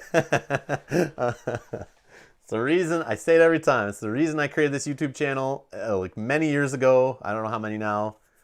Like 6 or 7 years ago, probably. With the whole reason was to show off these awesome games that I know not a lot of people have seen and that I thought are cool. That's the reason I started it. It's still rocking, and I'm glad I'm showing games to people that they like. But I'm also hope I'm showing people games and scaring away people from games that may be too heavy or not the right theme they're looking for or have maybe not the mechanics they want. I hope I show that. Because sometimes a 5 to 7 minute review where they don't even have the rules down correctly in a review and they blast through it overview style, you don't get enough sense of that. So hopefully the playthroughs, I know they take longer, but hopefully someone can watch even like 20 to 30 minutes of a playthrough and get a better feel of a game than they can from someone's review. That's the whole reason behind the channel. So the fact you guys are getting mad at me for spending money on games, if it's also saving you money on other games, that's good too. I'm okay with that. That's my whole goal. All right, because I wish there was more of this stuff out there when I got into the hobby, but now there's like more playthrough channels and Twitch streams and board game YouTubers and stuff. But when I started, there wasn't that many and nobody was spending the time to do playthroughs of bigger games. Still, it's kind of rare, I guess, for some of the heavier games. All right, so we're grabbing 273 plus 13. So 286. 286. Unless I'm wrong. 286. Oh yeah, it is the music one. Yeah. 286.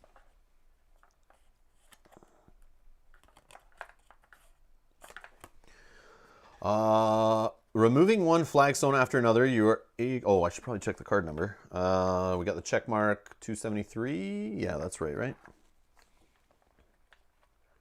Yes, that's right. Okay, perfect. You're eager to discover what lies beneath. Excitedly, you unearth a heavy stone wrapped in a rotting old cloth. Oh my god. It is the History of the Continent tablet, aka slice of steak. How it looks. See, look at this picture. Look at this picture here. That looks like a hunk of meat. Looks like from the Flintstones or something, an old big T-bone steak. But actually, if you look closely, it's just the decipher symbol stuff in the game. Here, let's see. So we've seen this purple banner before, and I don't know where. I forget. I totally forget. But I have a feeling it's related to the idols and the praying or something around that. Because we've seen the idol, that one idol that's above the mound in the picture of the History of the Continent. So I feel like that's a tip. We see snakes on this. We see idols. I think there's an idol on there I have not seen before that's been hinted at. Like here on the right. It's the same one we see in the History of the Continent, which I want to show because I think this is all related. It's this. Wherever this idol is, whoever this guy is, that's who I want to find, I think. But also, there's this guy that they built. So, like, there's 2 idols on here, I think, assuming that's what that is. So I feel like I have to go out, like, in water, like they lost it in the water or something. I don't know. This is what I'm thinking. But also I see some symbols on this card, and I feel like there's hints. I feel like there's lots of hints on here. I just don't know what they are. So it says, an engraved text passed on to the inhabitants of the 7th continent. And it's a plus 63 on the banner. During the result step of an action you're involved in, you may eliminate another involved character for whom the adventure immediately ends in order to make the action a success. Wow. I don't have another character to kill. But if I was playing with Mel, this would get me on the couch for sure. Okay. Wow. Oh, this is a freaking item. It's a fetish item. So I gotta attach this on something. It's got 6 pips. Huh. So you could use this item to eliminate another involved character. But why? Like, why would I do that? I wouldn't do that. Can I? So I just have to put this on something. Do I stick it under the basket or the walking stick? I think that's where I'm putting this.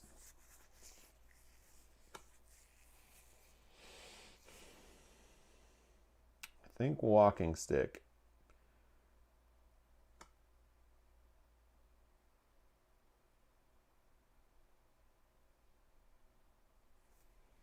Wow. Edgar says, I saw this meat twice in this playthrough alone. Yeah, so it's probably around that stuff. But I never made mental note because I remember Sajat saying, like, any of these purple banners, like, they're just related to other curses. So in my mind, I thought that was related to some expansion curse I didn't own, so I didn't really care about it. And Brian says, I love watching this game. I would need someone else's table to enjoy playing it. Oh. Jan says, I think everyone else is afraid of spoiling the game. I'd rather watch a full playthrough and then experience for myself. Oh, okay. And I know I'll make decisions. Like, that's the other thing. I've watched playthroughs before, not of this game so much, but of other games that are story driven. I'm like, I'm okay if I see some spoiler stuff, because then if I end up getting the game later, like, I'm watching it to get a feel for the game, whether I want to play it.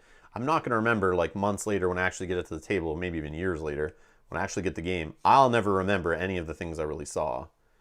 Like, I don't know how people are worried about that. Like, I mean, there are some major things. If I watched a Tainted Grail playthrough, I probably would be like, okay, don't go that way, or do this, or this game too. But yeah, I'm not worried. My memory's not great enough to be spoiled by watching someone else's playthrough. And especially a lot of this stuff's random. So even though you may know, like, a purple cat jumps out at you in a certain area, it's like, are you going to remember that when you're exploring? Like, how is that going to change anything? Like, maybe you carry around the club a little more often. I don't know. But it's, like, not a big deal. And see, Janet can't remember what I did 20 minutes ago. I can't remember what I did 20 minutes ago. I have to make notes.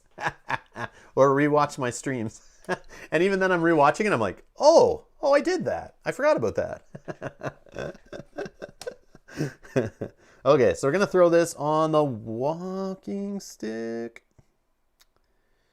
No.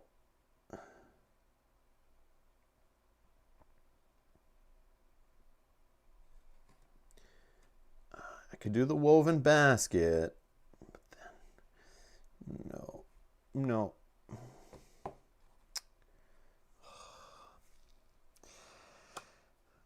trying to think. Oh, I want to use this more. This, I don't care so much about what's on here. I'll eat the food. That'll bring down some pips. But then I can't really use this too much for food. But hopefully I don't really need to do big hunts anymore. And we can finish this without having to hunt again. Like, we only know we'll get 3 food is max. Anyway, 1, 2, 3, 4, 5. So that if I eat this food off here, it'll leave 3 spots open. I think I'll just throw it on this woven basket and try not to waste it or get it discarded or anything like that.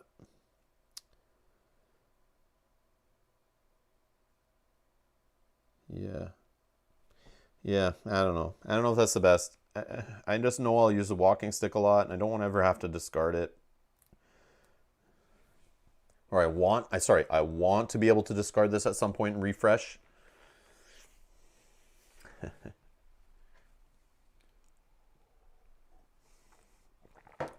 Okay.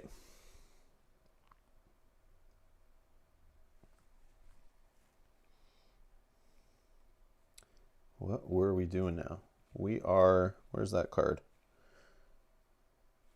So we have this, and we have the stone. So, like, I should have watched. I didn't even think of this, but I should have, because that was in the history of the continent. I should have saw this coming. It's in this picture. It's in this picture. It's in this picture. It's in this picture. It's in this picture. Lots on here. I should have went back and watched my footage so I could remember where the heck I saw that. Oh, and I can investigate again for music. Thanks, Edgar. That's a good tip. Good tip. All right. I don't have a Viking thing, though, so I can't do this one. But I know there's a Viking thing north in here, so we'll just not worry about that one. But the lady with the straw hat, get a 178, which I don't think I've gotten.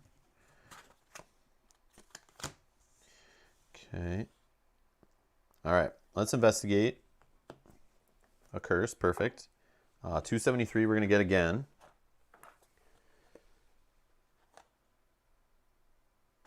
Okay, so we get the music. All right, so let's use panpipes. We're okay to use the panpipes. Okay, so to play this is 1 plus 4 successes. I have 1, 2, 3, 4 successes if I use panpipes. And I don't need to draw any cards. So, boom. We're going to look for 178 in the adventure deck here. I'm assuming it's some card, a companion of some kind, maybe, or an item, but I'm just curious. Mastering this complex piece seems to have improved the acuity of your hearing. You seem to be able to discern the sounds of your environment more sharply. Yeah, I get a musical ear. Oh, helps with the stealthing. Helps. Man, have I ever seen that before? That looks new. And music. During the result step, before totaling successes, you may choose up to 2 blue cards you just drew and shuffle them back in the deck. If you are or get tired, discard this. So I am tired, so I just discard this. But it's cool to see. I'm curious about some of the stuff in this game, so that's nice. I like to see this. So now if I ever need... like the stealth, that's cool, because then I could draw a bunch of cards for stealth, shuffle them back, 2 of them back in. It's a stealth and vigilance. Yeah, that's neat. I like that. But I don't know where that sound one is from. I don't know where that ear... I don't think I've ever seen that ear one, but I'm sure there's somewhere where that would matter. I just don't know if I ever saw that before, but that's interesting. Okay. So now, I'm going to keep this stuff nearby. And I'm just going to take a quick washroom break, actually, and grab another drink. I will be right back.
There we go.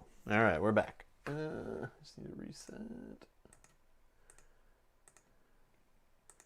Okay. So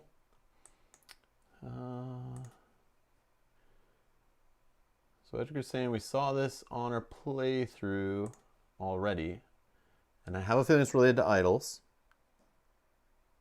I'm just trying to figure out where to go. So I want to look back actually through.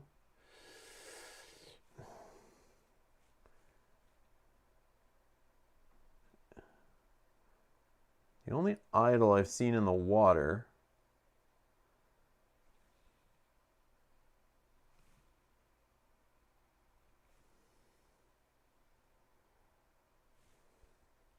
it doesn't look like that is whichever idol was on, was it Penguin or Turtle Island, one of the little islands. Let me just find it. I just need to remember what episode I was there, but I'm gonna go back through my notes and try to find. Let's see, where is it?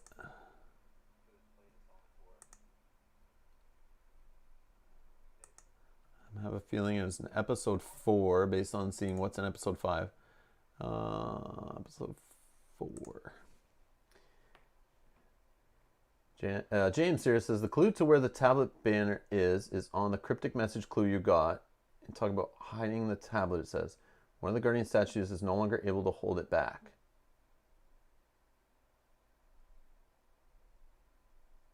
Hello, Hans. Just a quick peek. How are you doing? We're doing good. We're trying to figure out where to take this tablet. We found this tablet in the underground jungle temple, whatever it's called.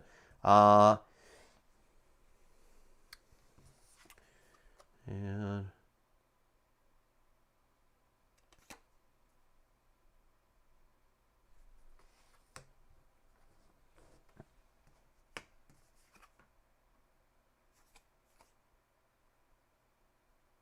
oh, you're talking about on the other card. I don't know if I still have that. Do I have that card?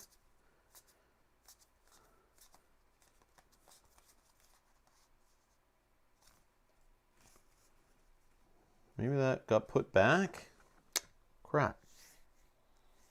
Yeah, I probably put that card away. Oh, man. Yeah, I probably put that card away. Maybe it was a temporary one. Ah, shoot. Yeah, I do. Oh, the statue that was torn down. It does look like this one. Like, it does look like this. If you're assuming it is Ben's. Like, I'm assuming that's the one, and it's just like a bad drawing, you know, and it's like bent before it's broken, maybe. And that's out on an island. It's off to the east. So, like, if I look at this, if I look at these two together, you know, like, they're leaving the island here. Oh, I guess you don't need to look at this part. It's still on this card. They're leaving the island going this way, and then something out in the water destroys their boat. But I don't, the card was banished. Oh, okay, perfect. Oh yeah, right here in the front of my banished deck. Thank you, Edgar. Right here. I've discovered a place where the natives hid the Ophidian stone. Oh, I've still got my video playing here. Ads. All right. The piece of information must never fall into the wrong hands, especially as one of the guardians is no longer able to hold it back. For my first, yep, and yep. So one of the guardians is no longer able to hold it back. So that would be the one that destroyed the boat, and it looks like the one. I don't have that card anymore either.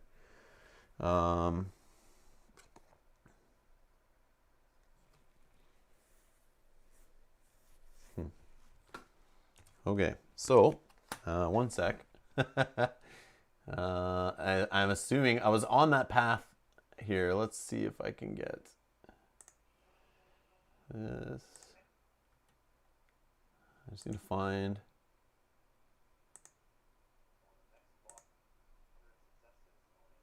Yeah, right here. Right here.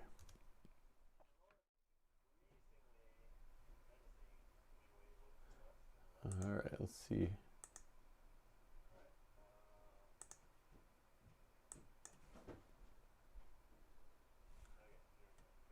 Oh, what happened? Where'd the island go?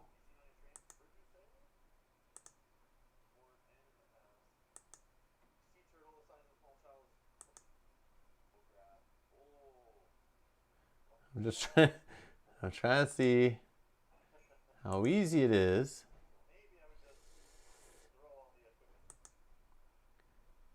Here's what I have to do, like scrub through my stuff. Yeah, I don't know if I saw in this one, but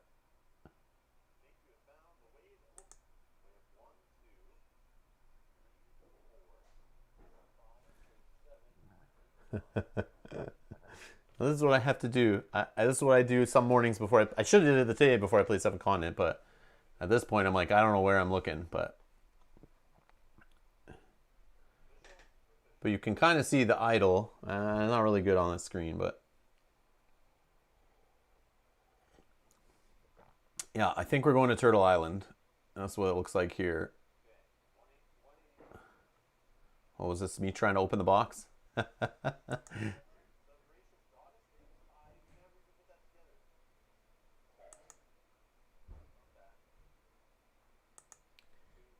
don't know. I feel like,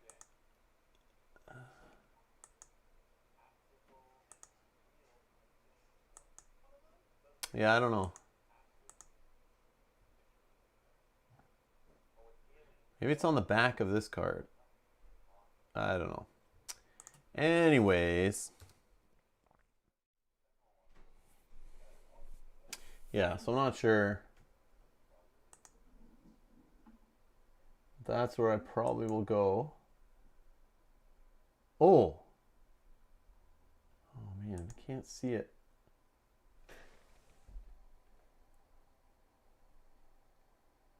Yes. I think I found it. Yes, I think I found it.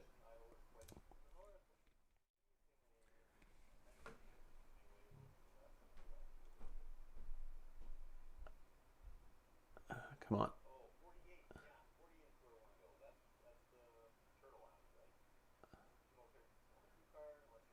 Always speed this guy up.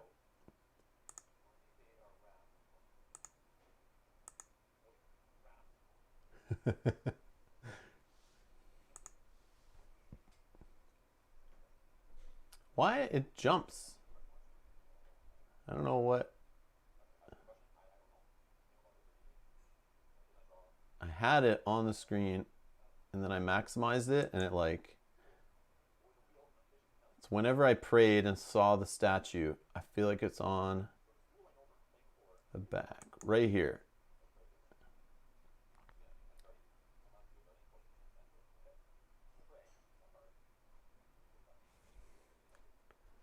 For some reason I was trying to click away your commercial. I got you, don't worry. Yeah, right there, right there. Hold it up, Rob, hold it up. Boom. It's like going through evidence. I feel like a police detective going through security footage here. Finding the clue. Who did it? There's the evidence. Yes. There's our stone tablet, aka slice of meat. Or slice of fruit. Either or it could be confused. So I need to go there. I need to go there.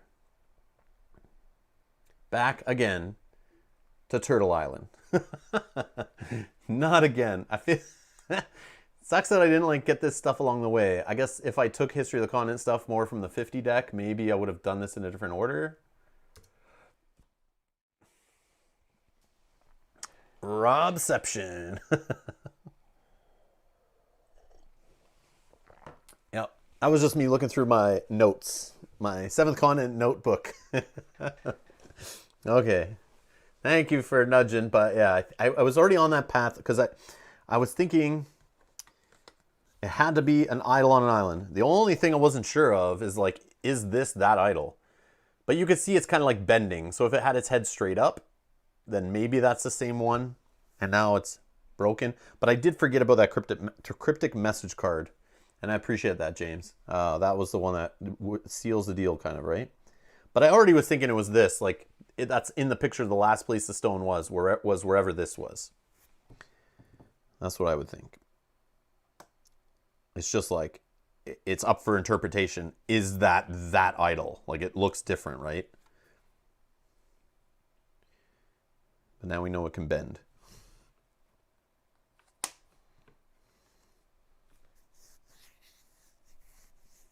But I see easily I could have just went to this one. Easily I would have went to that one. But I don't know if there's something at that one to even kind of hint you along the way. That I don't know. Okay.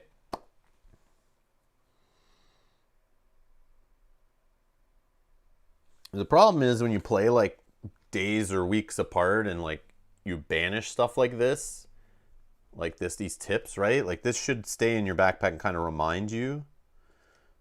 But I just hate when clues like that disappear and then I just forget, right? It's like, that's why you want to take notes when you play this kind of game.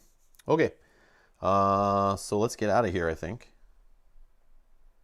One card for movement. Knowledge is power. Knowledge is power. Yep. Throw away a friction fire. We move back to here. Let's throw away knowledge is power. We'll gain an experience point.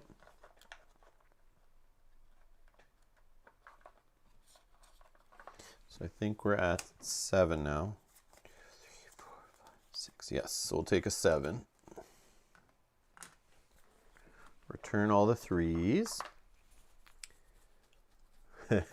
Yeah, that's why you take notes or videos, yes. But yes, this game for sure. If any of you are watching and have this game on order and haven't played it yet, or plan on playing in the future, Edgar's correct, and I agree totally. Take notes.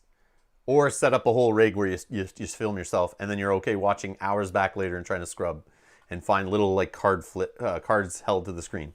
But you got to remember to hold them up close to the camera because otherwise you won't know what's going on. But yeah, take notes. I know they sell a notebook, but you can buy probably graph paper and like draw out places on the island. Make notes of where specific crafting spots are. Make notes where you see totems. Make notes where you hunt. Make notes of clues, like of purple banners you see.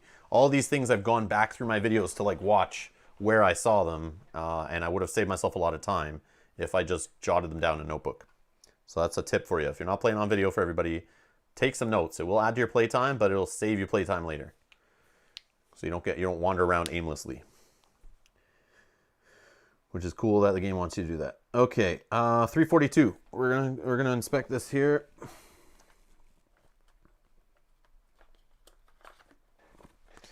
Wide, dimly lit stairway seems to lead to the surface. So we can just get out for free. Just use to flex our muscles, and the door will rumble and grind as it opens. So let's do such things. And we'll get out a 143, and we'll return all the cards on the board. And in the past, and we'll throw them in our little pile off to the side. We'll shuffle these ones back in, and we'll take these ones, shuffle those back in. You can print the notebook sheets. Oh, okay. Oh, okay. Good tip, John. Good tip.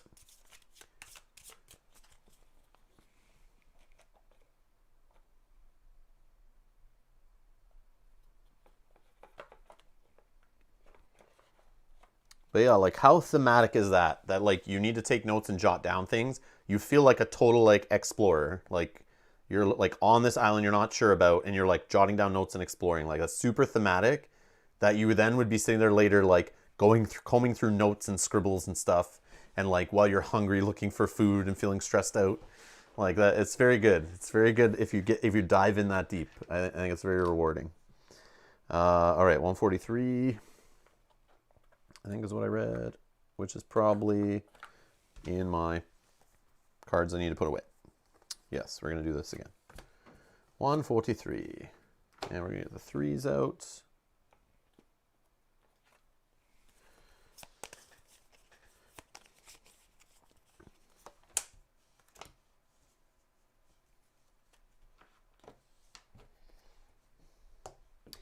All right, so let's do this. Let's explore up here.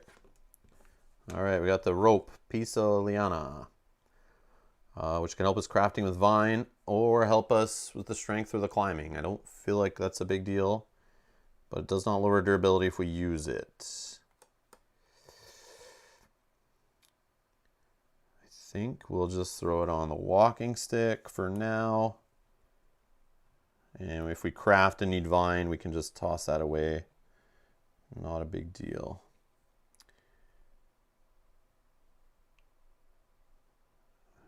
Actually, no, let's just throw it on our big pile here. Okay. Let's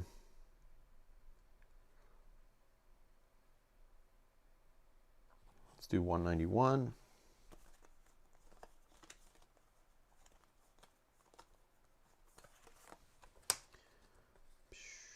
There's 191. 191 is the one with the options, right? It's bad that I'm like, yep.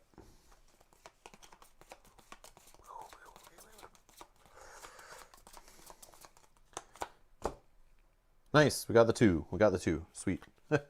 Thought for sure we get the 5 that time. Okay. All right.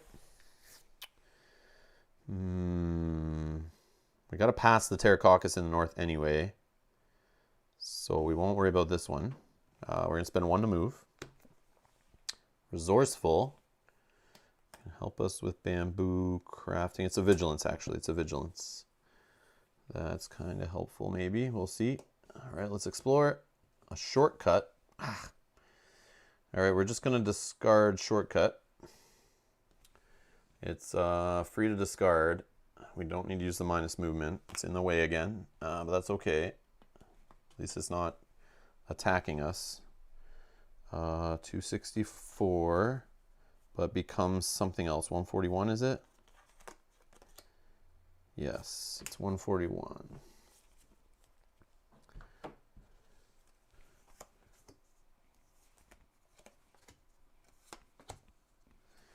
Okay. 2 for movement. I will use walking stick, putting it down to 4 pips, going to this spot. Nothing really to craft. We'll explore to the north. Oh, swarming leaf insect junk. You know, it's a bush that swarms with dozens of leaf insects.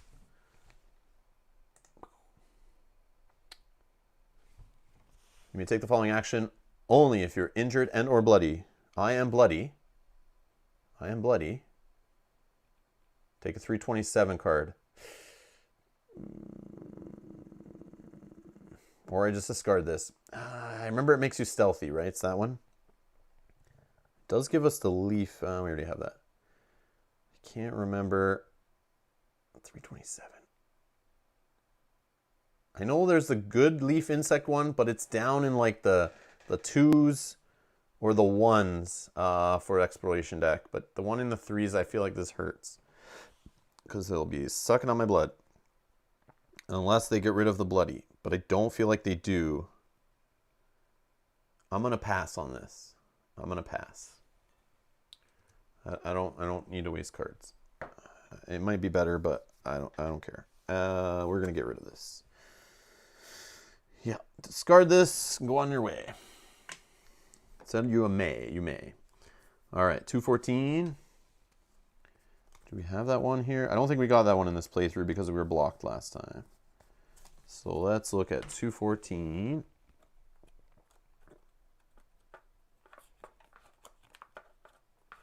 Only one. The frontal edge of a massive glacier slopes down from the north onto the carpet of a luxuriant forest. And this is our spot with Pterococcus and vine. And then we need to go to the right from here.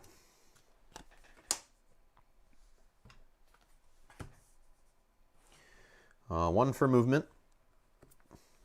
Herbal mixture. Okay, we'll take resourceful for now. We go here. Okay, we're on Pterococcus. So we can do the whole toss and find something. I mean, I don't think I really want to do the fire here, but we could And then we can eat this piece of meat. We have improved camp and Pterococcus. We'll get 8 cards back. Seems like it's okay. Oh, I need raft. I need a raft. That's what I need to do. Yeah, Pterococcus digging for rafts. That needs to happen.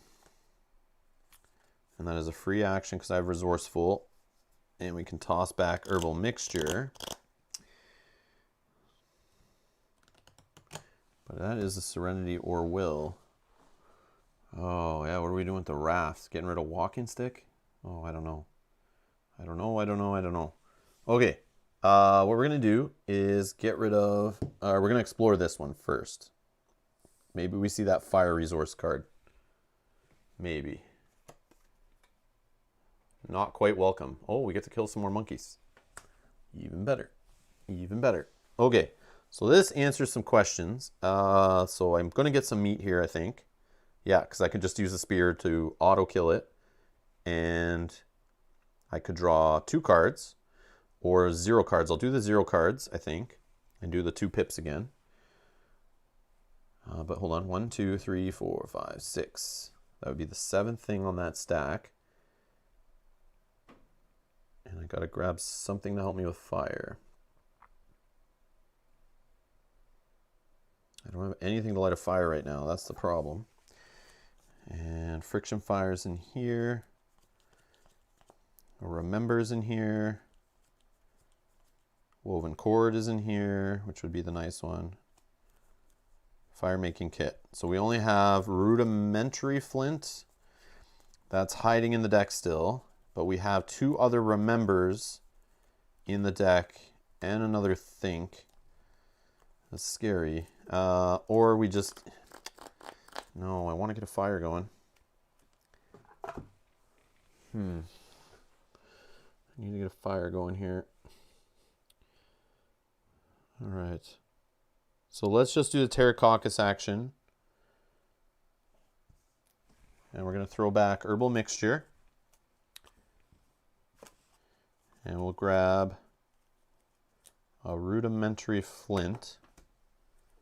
Or we could grab... no, that's fine still. That's fine.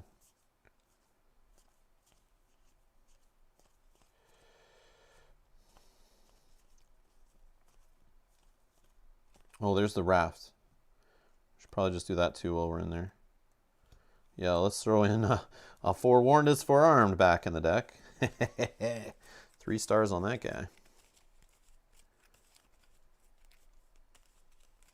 Sure, there's a better way I could be doing all this, but that's how we're rolling.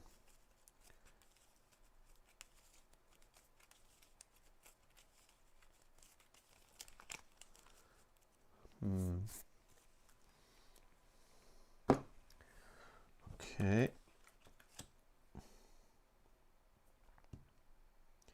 So we will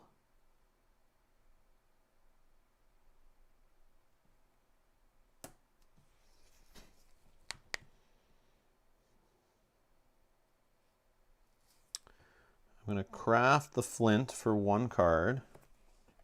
Got Knowledge is Power.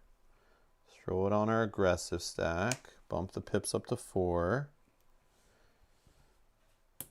Okay, we're now going to light the fire. I will draw 1 card. We fail it there, but when we're lighting a fire with the slug, I can choose up to 2 of these and shuffle them back in and draw a new card. And if I fail, worst case, I'll do Forewarned is Forearmed, I think. Oh, actually, Panpipes would have helped me just light the fire. Oh well. Oh well. That would have been nice. Oh, and you know what? I bet there is a Botany card I could have Vigilanced on. I always forget. But that's okay. I will just do it the way I'm doing it, but out of curiosity. Oh, Fortiflora I could overdraw. Yeah, that's it. And then shuffle 1 back in. Okay. So let's draw again. Okay, we do fail. We do get rid of a curse. That's nice. And then we'll use a Forewarned is Forearmed. Gone. Okay, so now there's a fire. We'll discard this. Pips down to 3. And we have a fire at the Pterococcus. And now we will kill some monkeys. We'll use a pip on the walking stick to reduce by 2. We'll use a pip on the club down to 2. And we will just kill the monkeys without spending any cards other than pips. And we discard this and we get a meat.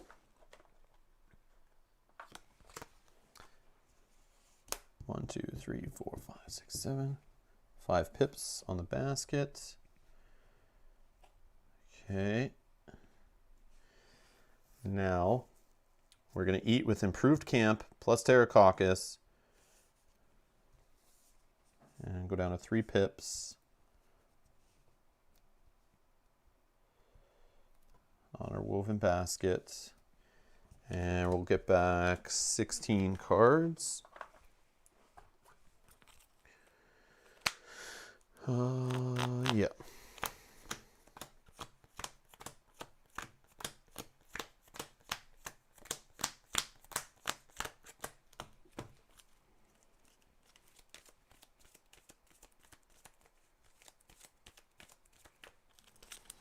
One, 2, 3, 4, 5, 6, 7, 8, 9, 10, 11, 12, 13, 14, 15, 16. Oh, 2 curses left in the discard. Very nice. Think, War Paint, aggressive. Okay, sure. I like that. Oh, I should have probably burned the Knowledge's Power, but that's not a big deal to have in the deck, really.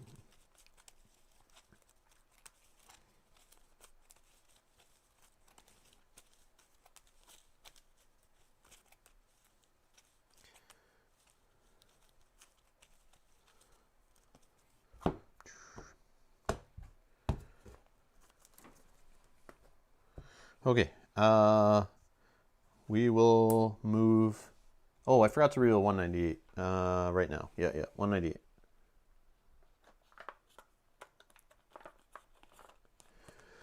You arrive at a stony stretch of ground running between the face of a glacier to the north and the cliff to the south. It gently slopes down on the edge of the ocean.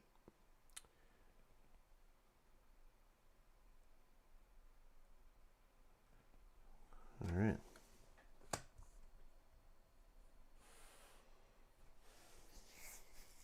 So we're going to craft the raft. So let's use a pip to go here. And then we're going to craft the raft for free. It's a craft and a skill. What do I do with this? Do I replace the walking stick? Snowshoe.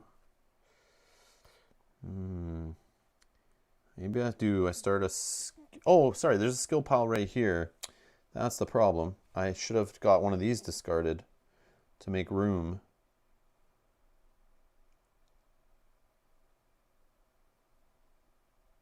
Yeah, that's my mess up. That's my mess up. I should have used one of these on the monkeys just to clear it instead of using the other pips. Yeah, maybe we say I did that instead of minusing 2. I minus 5 off this. Yeah, I'm going to do that. I forgot that I could minus here. I should have cleared something. And I know the raft's a craft and skill already. So we'll return a pip for that monkey fight. And we'll say a pip came off of here. And then we used, I guess, boomerang. I would have probably taken. Minus 3 cards. Yeah, I would just have used boomerang. And we get rid of that, which discards if it's a success. And that would free up a skill. I forgot this was a skill stack. And then we'll craft on here. And we'll bump these pips up. Only 2 more, up to our max of 6. And that's a better way to do it, I think. Yeah, I just went right to the walking stick. I don't know why. I could have done those 2 for minus on attack. Oh, okay. Now we're going to move for 1. Curse, perfect. And we go here. I don't think there's anything I need to grab out of the deck before I go, but Let's inspect for one. Forewarned is forearm, nice. 278.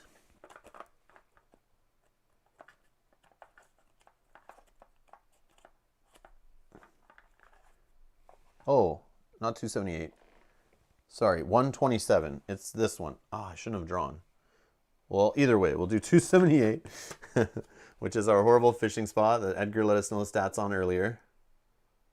Yeah, 10 successes at least for just 3 200 cards. I mean, if you're desperate. And then we'll inspect the other one for 127. Yeah, that was unfortunate. I wasted a card there. But what else is new? Scanning the ocean, you shake your head. There is no land in sight. In fact, the only thing you can see moving in the water at all is a sea turtle, slowly meandering its way eastward. Well, you don't say. All right, so the water is cold and the sky to the north looks increasingly menacing. Swimming away looks less and less realistic.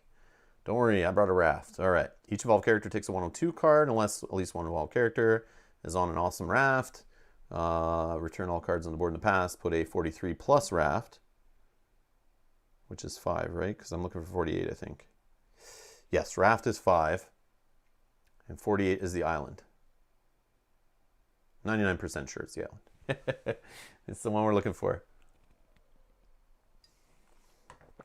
Okay, boop. So, 1 plus 6 stars on a swimming. I don't have a life jacket like I've had in the past, but we're going to use a pip off the raft to give us 2 stars, 3 stars, and we're going to draw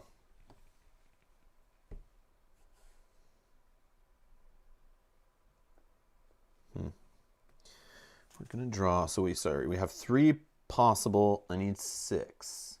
So I'm going to draw 4, I think. Yeah. How many curses? 1, 2, 3. There's still 4 curses in the deck. I'm going to go 5.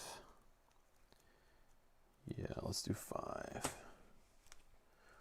Come for like 3 or 4 more stars would be nice. Well, there's 3.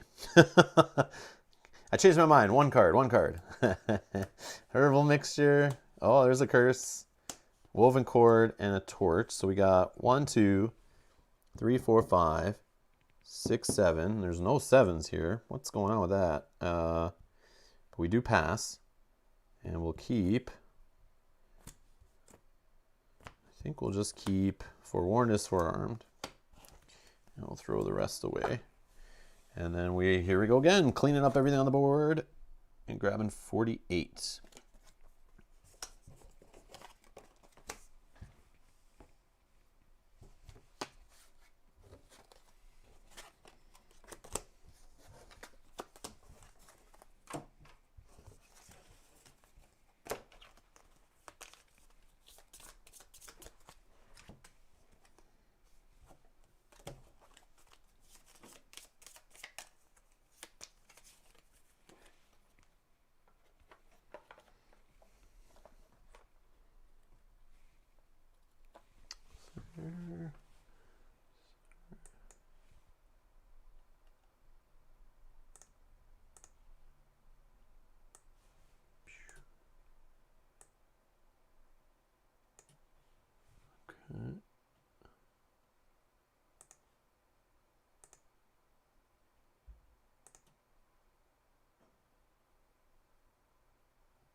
Okay. All right. 48.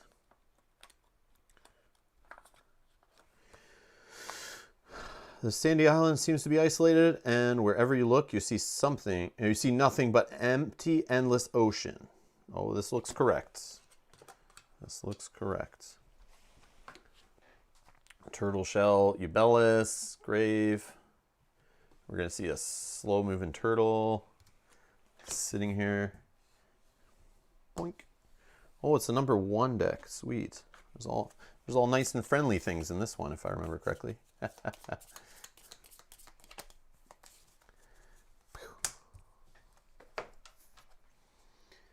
All right, I'll start by exploring. Oh, I'm cursed. No kidding. Of course I'm cursed. I'm playing 7th Continent here. What do you expect? Anxiety overcomes you. Despite the cold temperature, you are sweating profusely and start to shake uncontrollably. So I have some things to help with this. I have panpipes. I have Scholar. But if I'm able to calm myself, I shuffle any curse cards you just drew back into the action deck. I don't need to draw, but I might still anyway. I might. I'm a little scared to use pips on my woven basket for some reason, unless I kind of need to, because I'm carrying the stone on there. But I could just be crazy. Let's not draw. Yeah, let's just use a pip. Unless I need to dig. No, let's use a pip. I'm not scared. I'm not scared. All right. So that will get us one pip, or one success, and we get an experience. And this goes away.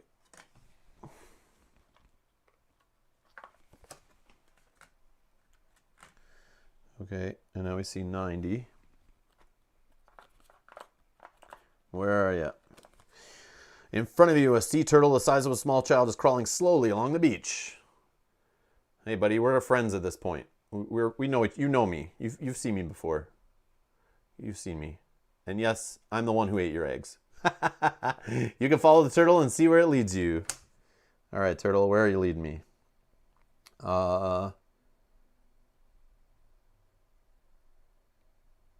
So I just need one success, 0+ cards.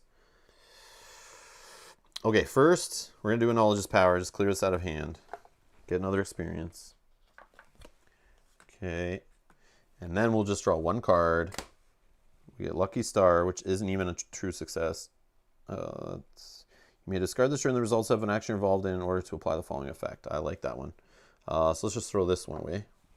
And we'll pass on the stealth. And we'll draw 186 after we discard this. 186.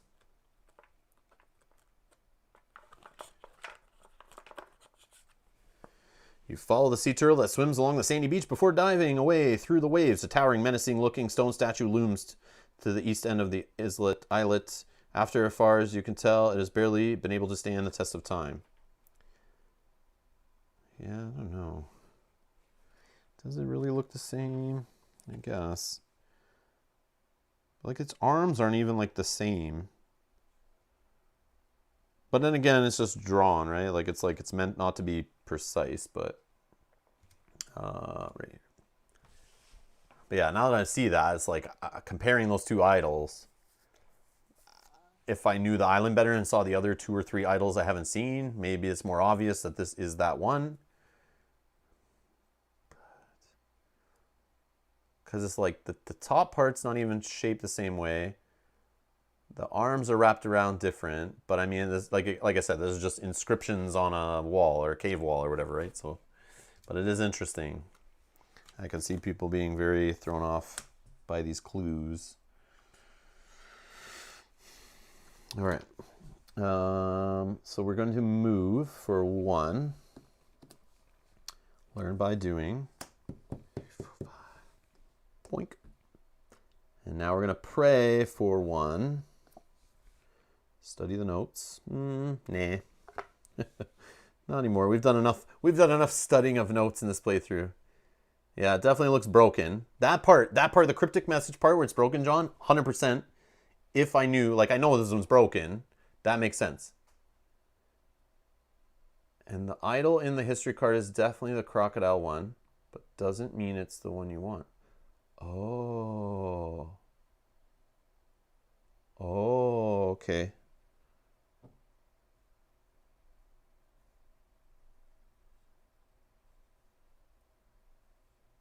True. We're about to find out, right? Yeah, it might not be on the right path. Because I know I haven't seen a couple idols. I know this for sure. This like has to be a thing. Because I think I can only name 3 idols, and we know the 246 deck or 264 deck or whatever. There were other options in there. Oh, no, I know about the Voracious Goddess. I think I know 4. I think there's like 1, maybe 2 that I don't know then. Maybe 1.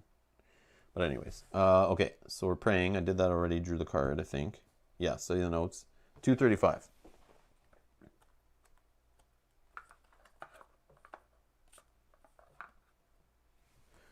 Yep, here we are. Despite its poor condition, the idol is still quite awe-inspiring. If any one involved character has the stone tablet purple banner in their inventory, may apply the following effect. 235 plus, isn't it like a big number? 63? So that's 238 plus 298? 298, right? Yeah, I think so. 298. All right, let's check the deck. It's 298.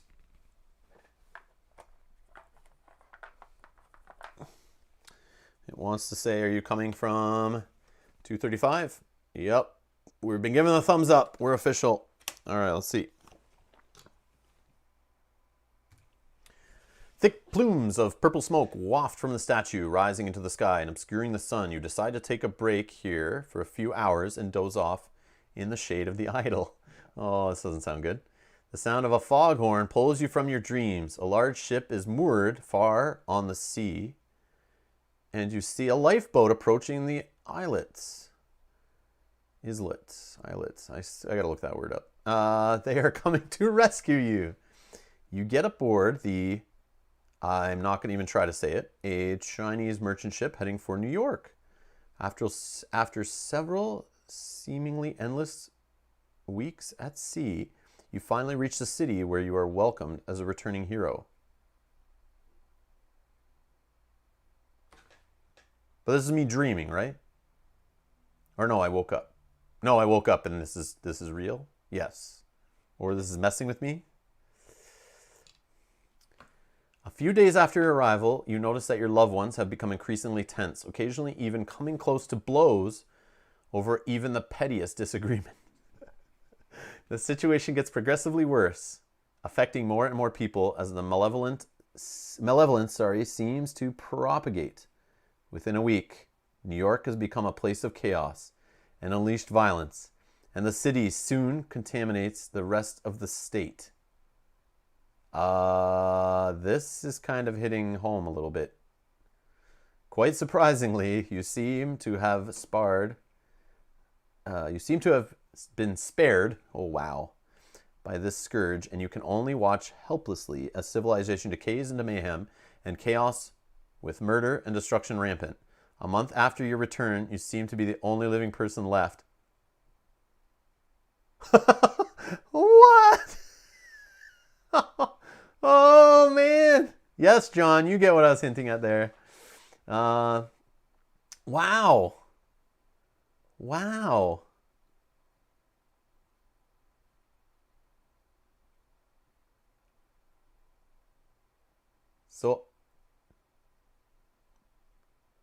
So did I bring that stone, brought the stone statue back with me, or this was the island punishing me for trying to take that stone away? This is what I kind of get from it. I don't know, but you've beaten the seventh continent, but at what cost? In the end, perhaps it was the seventh continent that was the true winner. Your adventure ends here. This is so cool. This is so cool they put this in the game. Yeah, so one of the statues can no longer hold it back, says James. Yeah, we talked about that. So this is like, I took it off the island, right? They were to protect the rest of the world from the continent. Oh, okay, I get it. Yes. When you got rescued, you happened to be next to the Ruin Guardian, so it wasn't able to stop you from taking the tablet away. That makes sense. That's what I thought. Okay, that's cool. Now, my question here. So this is kind of okay because I supposedly cleared all my other 3 curses, right?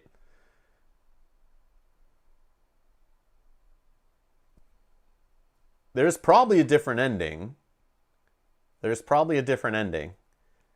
If you go to one of the other idols, maybe. But Oh, you never found... I swear I've seen this somewhere else before. But only you guys would know, unless I did it in the playthrough I did before, but I don't think... I think all it would have been on stream. And James says he's never found another tablet banner.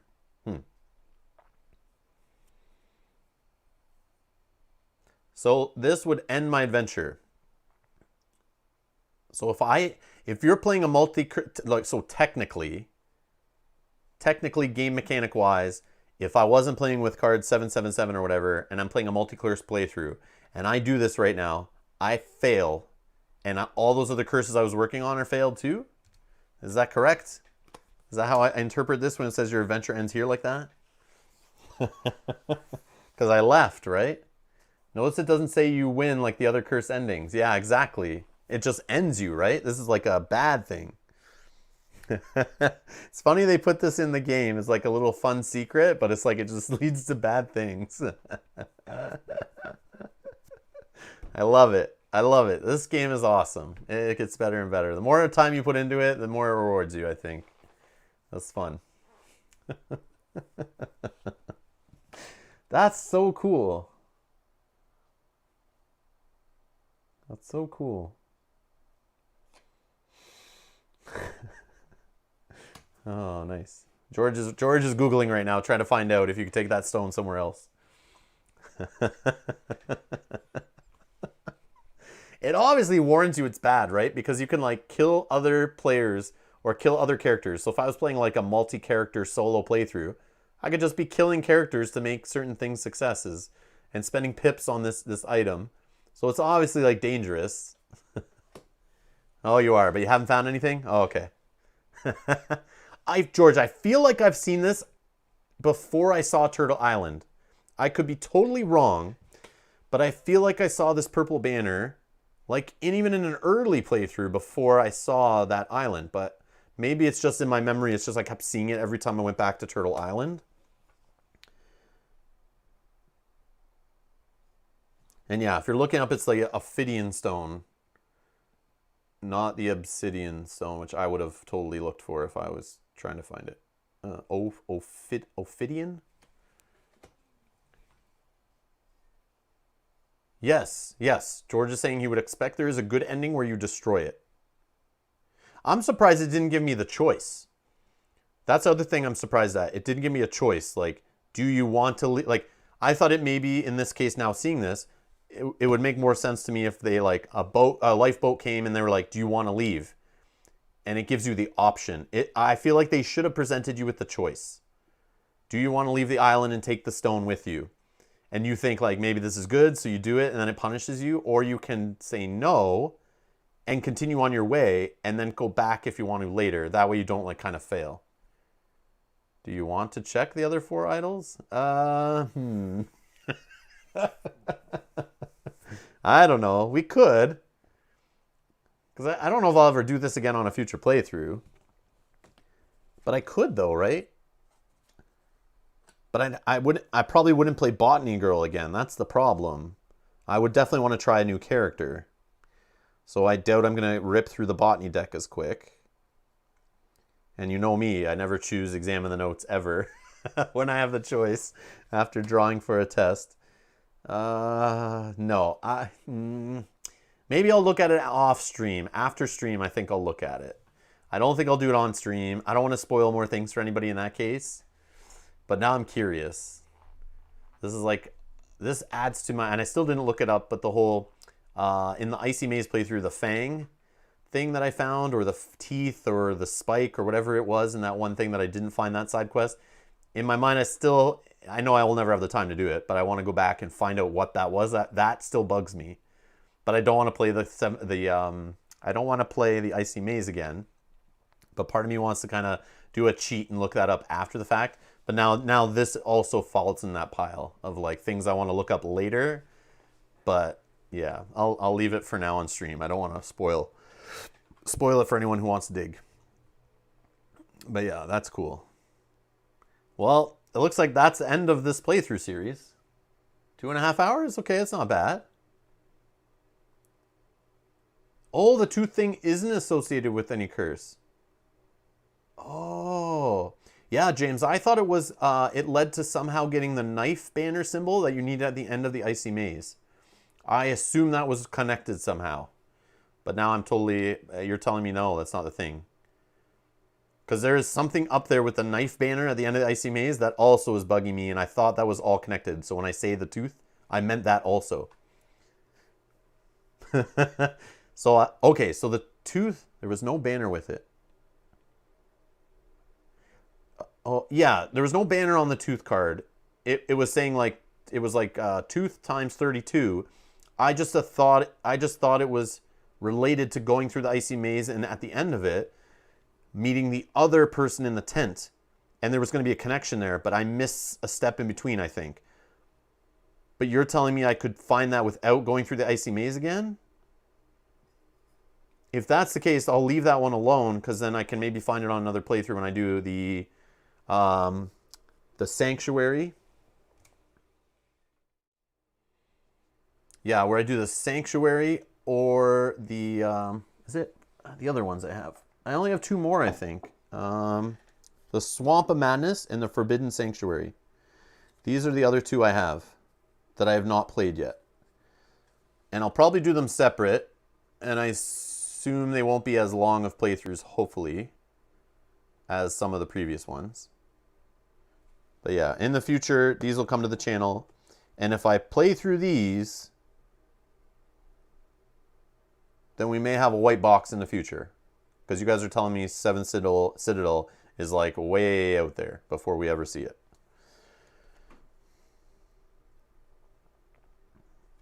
But yeah, so I might do those on these playthroughs maybe. Maybe I see that tooth thing again, and because if I'm going back in the swamp with this guy, then I will find that tooth clue again. But then I remember it was like to the north. Yeah. Are you going to get the white box expansion? It has a curse that fully explains the backstory of the tablet and its origin. Oh, don't tell me that. Don't tell me that.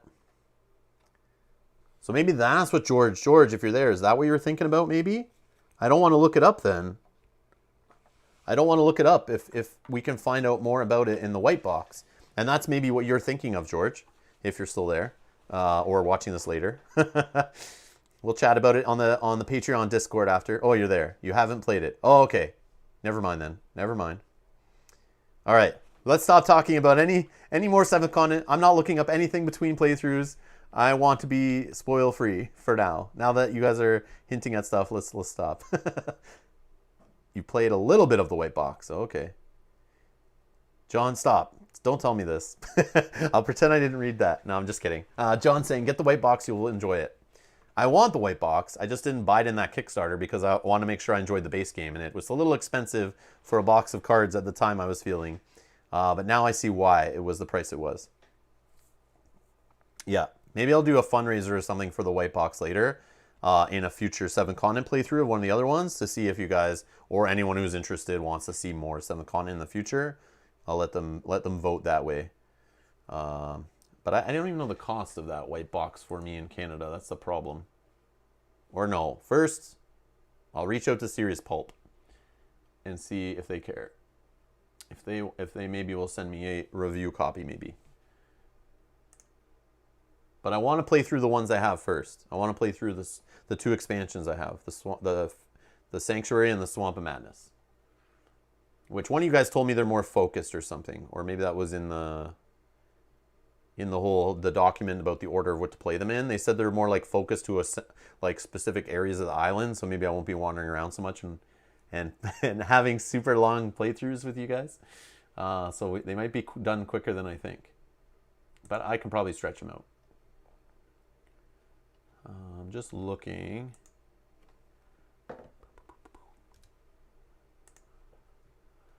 Just looking. Why does it show me US dollars when I click on Canada?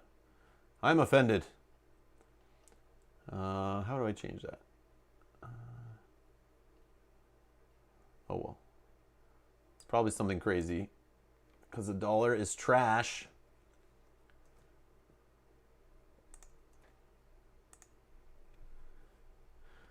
Okay, what's happening here? 49. Let's just do 50. 50 to Canadian. Let's see. 70. Okay. But here's the problem. I see what they did there. Shipping is free on things over 50, right?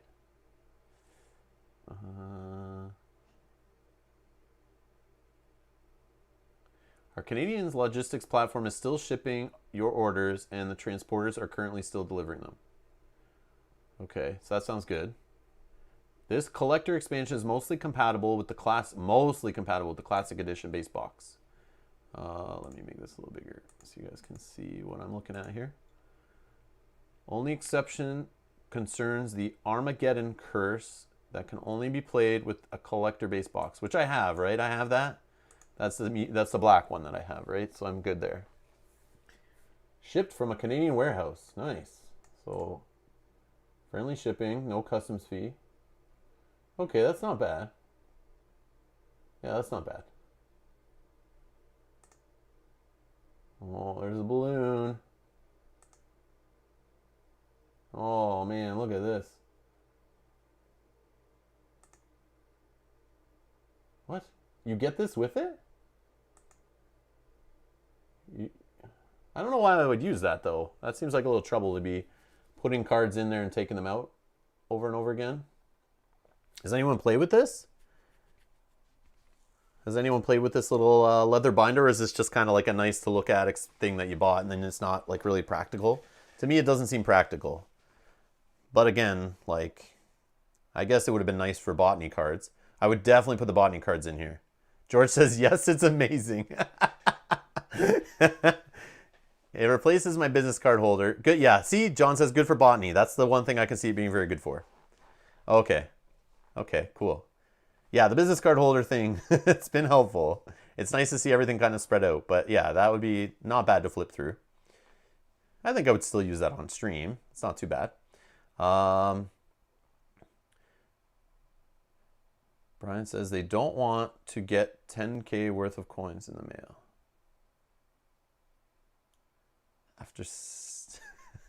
After starting watching your playthroughs, it got me back into playing again, says James. At your first Voracious Goddess video, I'd done 4 curses, and I'll play through all of them. Wow, that's awesome, James. That's great to hear. And James says he found the binder fills up too quickly. It is easy to flip through stuff, but I guess your business card holder works fine too. Yeah, so James, how many pages are in it? Like, I don't think, maybe we can read about it.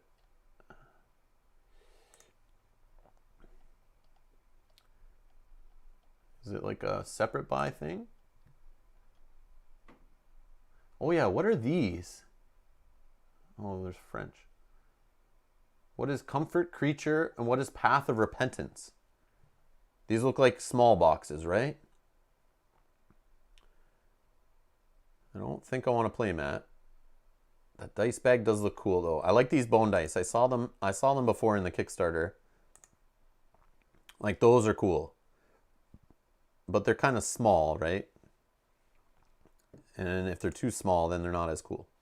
If they're the size of the current dice, then I think they'd be better as bigger dice. But again, they have to fit on the item stack.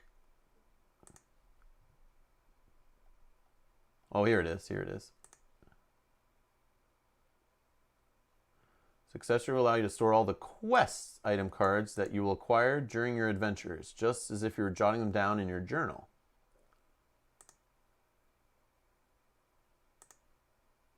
Oh, that's the product details there. They give you a lot of details.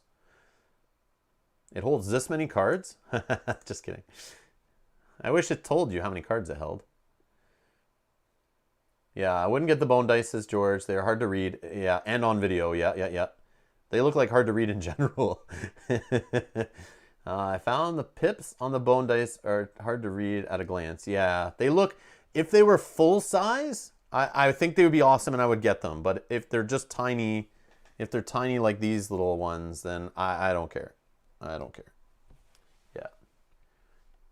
But man, I would buy them if they're full size dice, or not full, I don't know what you call full, standard normal size dice. I would definitely get them just to play with in other games even. They look cool. And Janet says, don't get the playmat. Permanent fold mark. Oh, bone dice would not be good for your video. Yeah. Thank you, guys. I appreciate the feedback. And the playmat, I don't like playmats for games where the map could expand, like, beyond the playmat. Like Cloudspire, not a fan of that, having a playmat if you play some of those solo scenarios. I don't think that's smart.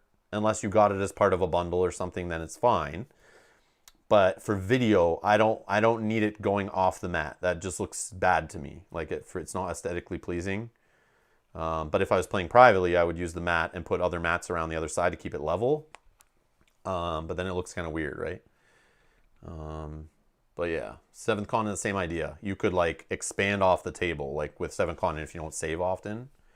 So I wouldn't want a playmat like kind of constraining me. And Gazumi says, for most cards, you only need to see one side, so it can hold 64 cards. There we go. That's what I was looking for. Thank you so much. Oh, you said 16 pages earlier. I missed that. Yeah, because you could put dual side, and four slots in each page. Or two slots in each page. Yeah, okay. Yeah, that's cool. Hey, if it's included in the box, then whatever. Yeah, that's cool. So now, what did you guys say about these other... John says Roots is a lot of fun. So what do I need and what do I don't have? I have Forbidden Sanctuary. Oh, I don't have this. Facing the Elements. I don't have Fear the Devourers. I don't know what those are, but they look like other curses, like other expansions. Okay. Let's go next. Flying Roots, that's what John says is fun. And then what are these? Path of Repentance.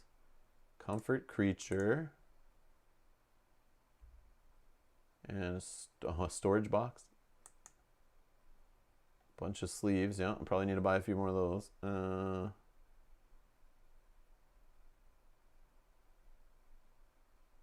What is this? Upgrade pack for first edition base box. Oh, is this that big, like, yeah, only for backers of the first Kickstarter campaign. Yeah, okay. I know what this is. All right. So facing the elements, snowstorms, tornadoes, scorching heat, face the elements and hope that they are on your side. Every good explorer knows the elements can kill you as much as they can save your life, and now you can bring this important factor into the Seventh Continent. Whether events are exploration, random event cards that you may explore as long as they remain in play. Sometimes they're good, sometimes they're bad. You won't find out until lightning, or a blizzard, or a tornado, or a snowstorm strikes, or saves your life. Contains 5 cardboard figures. Oh, I remember seeing this in the Kickstarter. Yeah, there's like actual cardboard, like tornadoes and stuff, right? 5 plastic stands and 40 cards.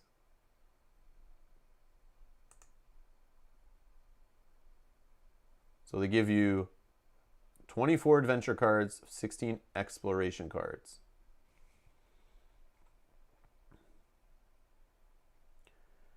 So John says, sorry, let me go up further.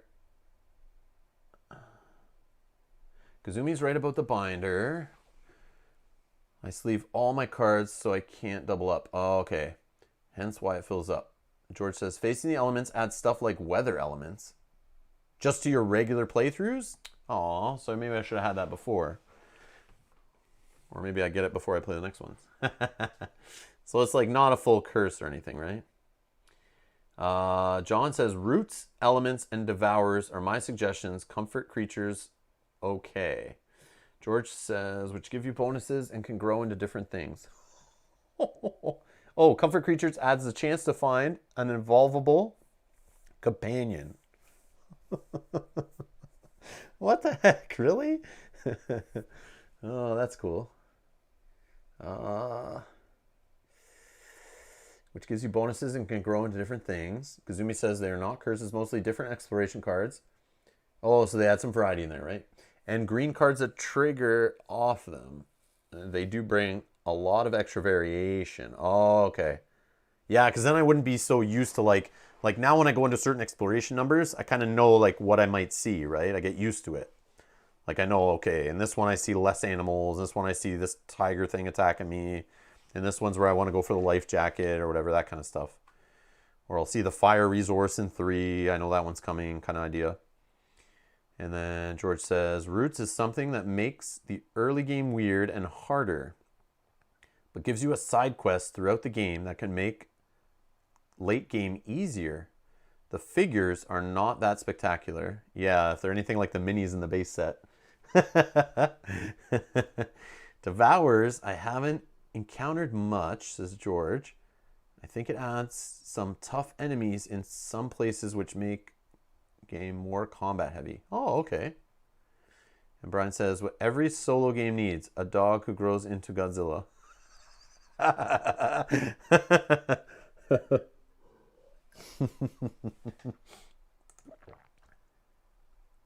So, fear the Devourers. Beware of the insatiable Devourers. Once they have your scent, these terrifying beasts will hunt you to the ends of the continent, erupting out of the ground at any moment. Oh, it's like Tremors. Oh, look at this. Oh, that's cool. They're small. I can tell they're tiny. Well, that's neat. So roots, elements. So John's saying basically get all the ones that are the bigger boxes, right? The 3 tall boxes that I don't have. Because the other expansions were tall boxes too. But they're all curses. These are just add-ons, right? Just to add some variation, you're saying. Contains 7 Rockworm figures and 30 cards. And this one doesn't tell me more. And then Flying Roots, one of the more intelligent oddities that calls this cursed land its home and is actually kind of friendly. Not that it's going to make your adventure any easier, or could it? You're about to find out. Contains 6 Flying Roots figures and 40 cards. Oh, they don't show me pictures of that. It's weird how inconsistent their product pages are. Path of Repentance. Try to stand the test of time in this mini expansion. Will you be strong enough to achieve repentance?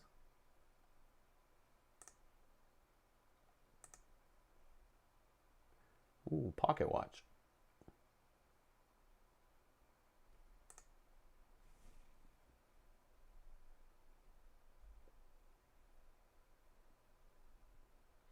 Worm sign. Oh, is that what it is? The worm sign?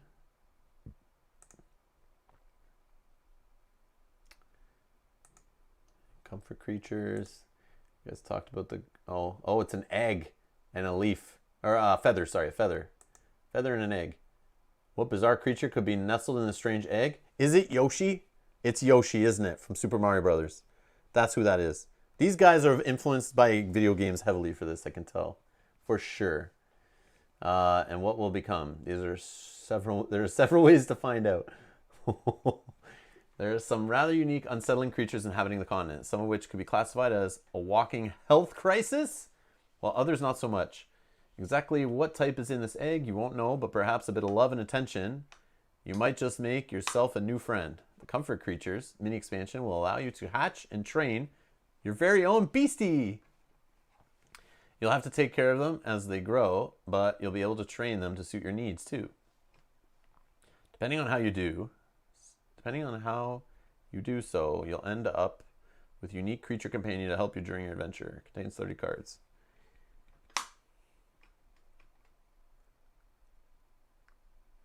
Path of Repentance might be easier with Offering the Gardens. It sort of gives you a timer on your rest actions. Oh. And a side quest you need to somehow accomplish before you rest too many times. So these are neat, but they don't seem like they're hitting home. Like they're not that crazy, some of this stuff, right?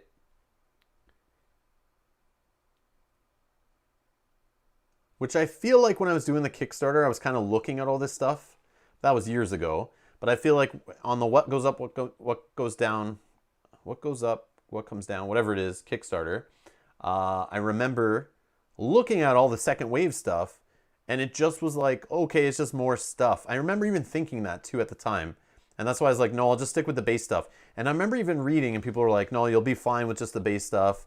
This extra stuff, you don't worry about it too much. But I mean, at that time, nobody knew what it was really, other than what they were describing in the Kickstarter. But I remember that impression of like, I don't really need the second wave stuff. That was the vibe I was getting. And now I'm learning they're not a bunch of curses. But there's curses in the white box, right? Please tell me there's curses in the white box. Are there curses? Where are you?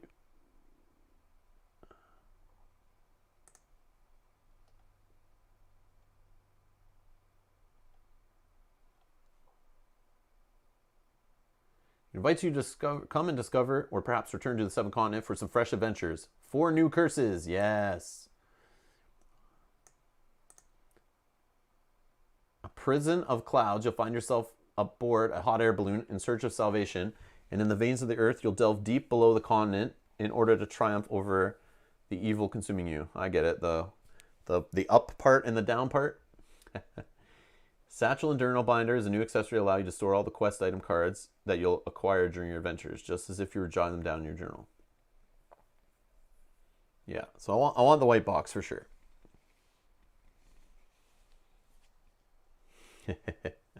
All right, George, thank you so much. Yep, we'll look at that game soon. Thank you very much. And most of these boxes also add more bloody hunt targets. Shoot for that higher score. So they actually add trophies, like they say trophies on the bottom with points. That's kind of neat. And John says, now that you've played, some of these just add interesting gameplay while you travel. Yeah, so it's not as boring. I'll see new things, right? And the white box has the new quests. Oh, man. Okay, good to know. Good to know. All right, thank you for your help, everybody. I appreciate that. Yes, more trophies. Oh, man. So James, does the white box add any more trophies or only all those like side box expansions? And not all of them. I'm assuming the one with the sandworm thingy adds it.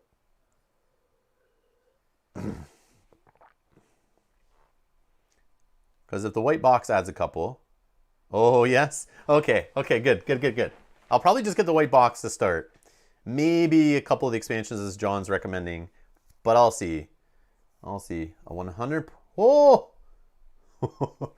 I assume, James, it has success rate of like 20 stars needed on it for a 100-point trophy. Because some of them had like 8 to 12. I picture that's like 18 to 22 probably. Oh man, draw out your whole deck fighting it. Which is cool. That's cool if that's a thing. All right. So that looks like it for the playthrough.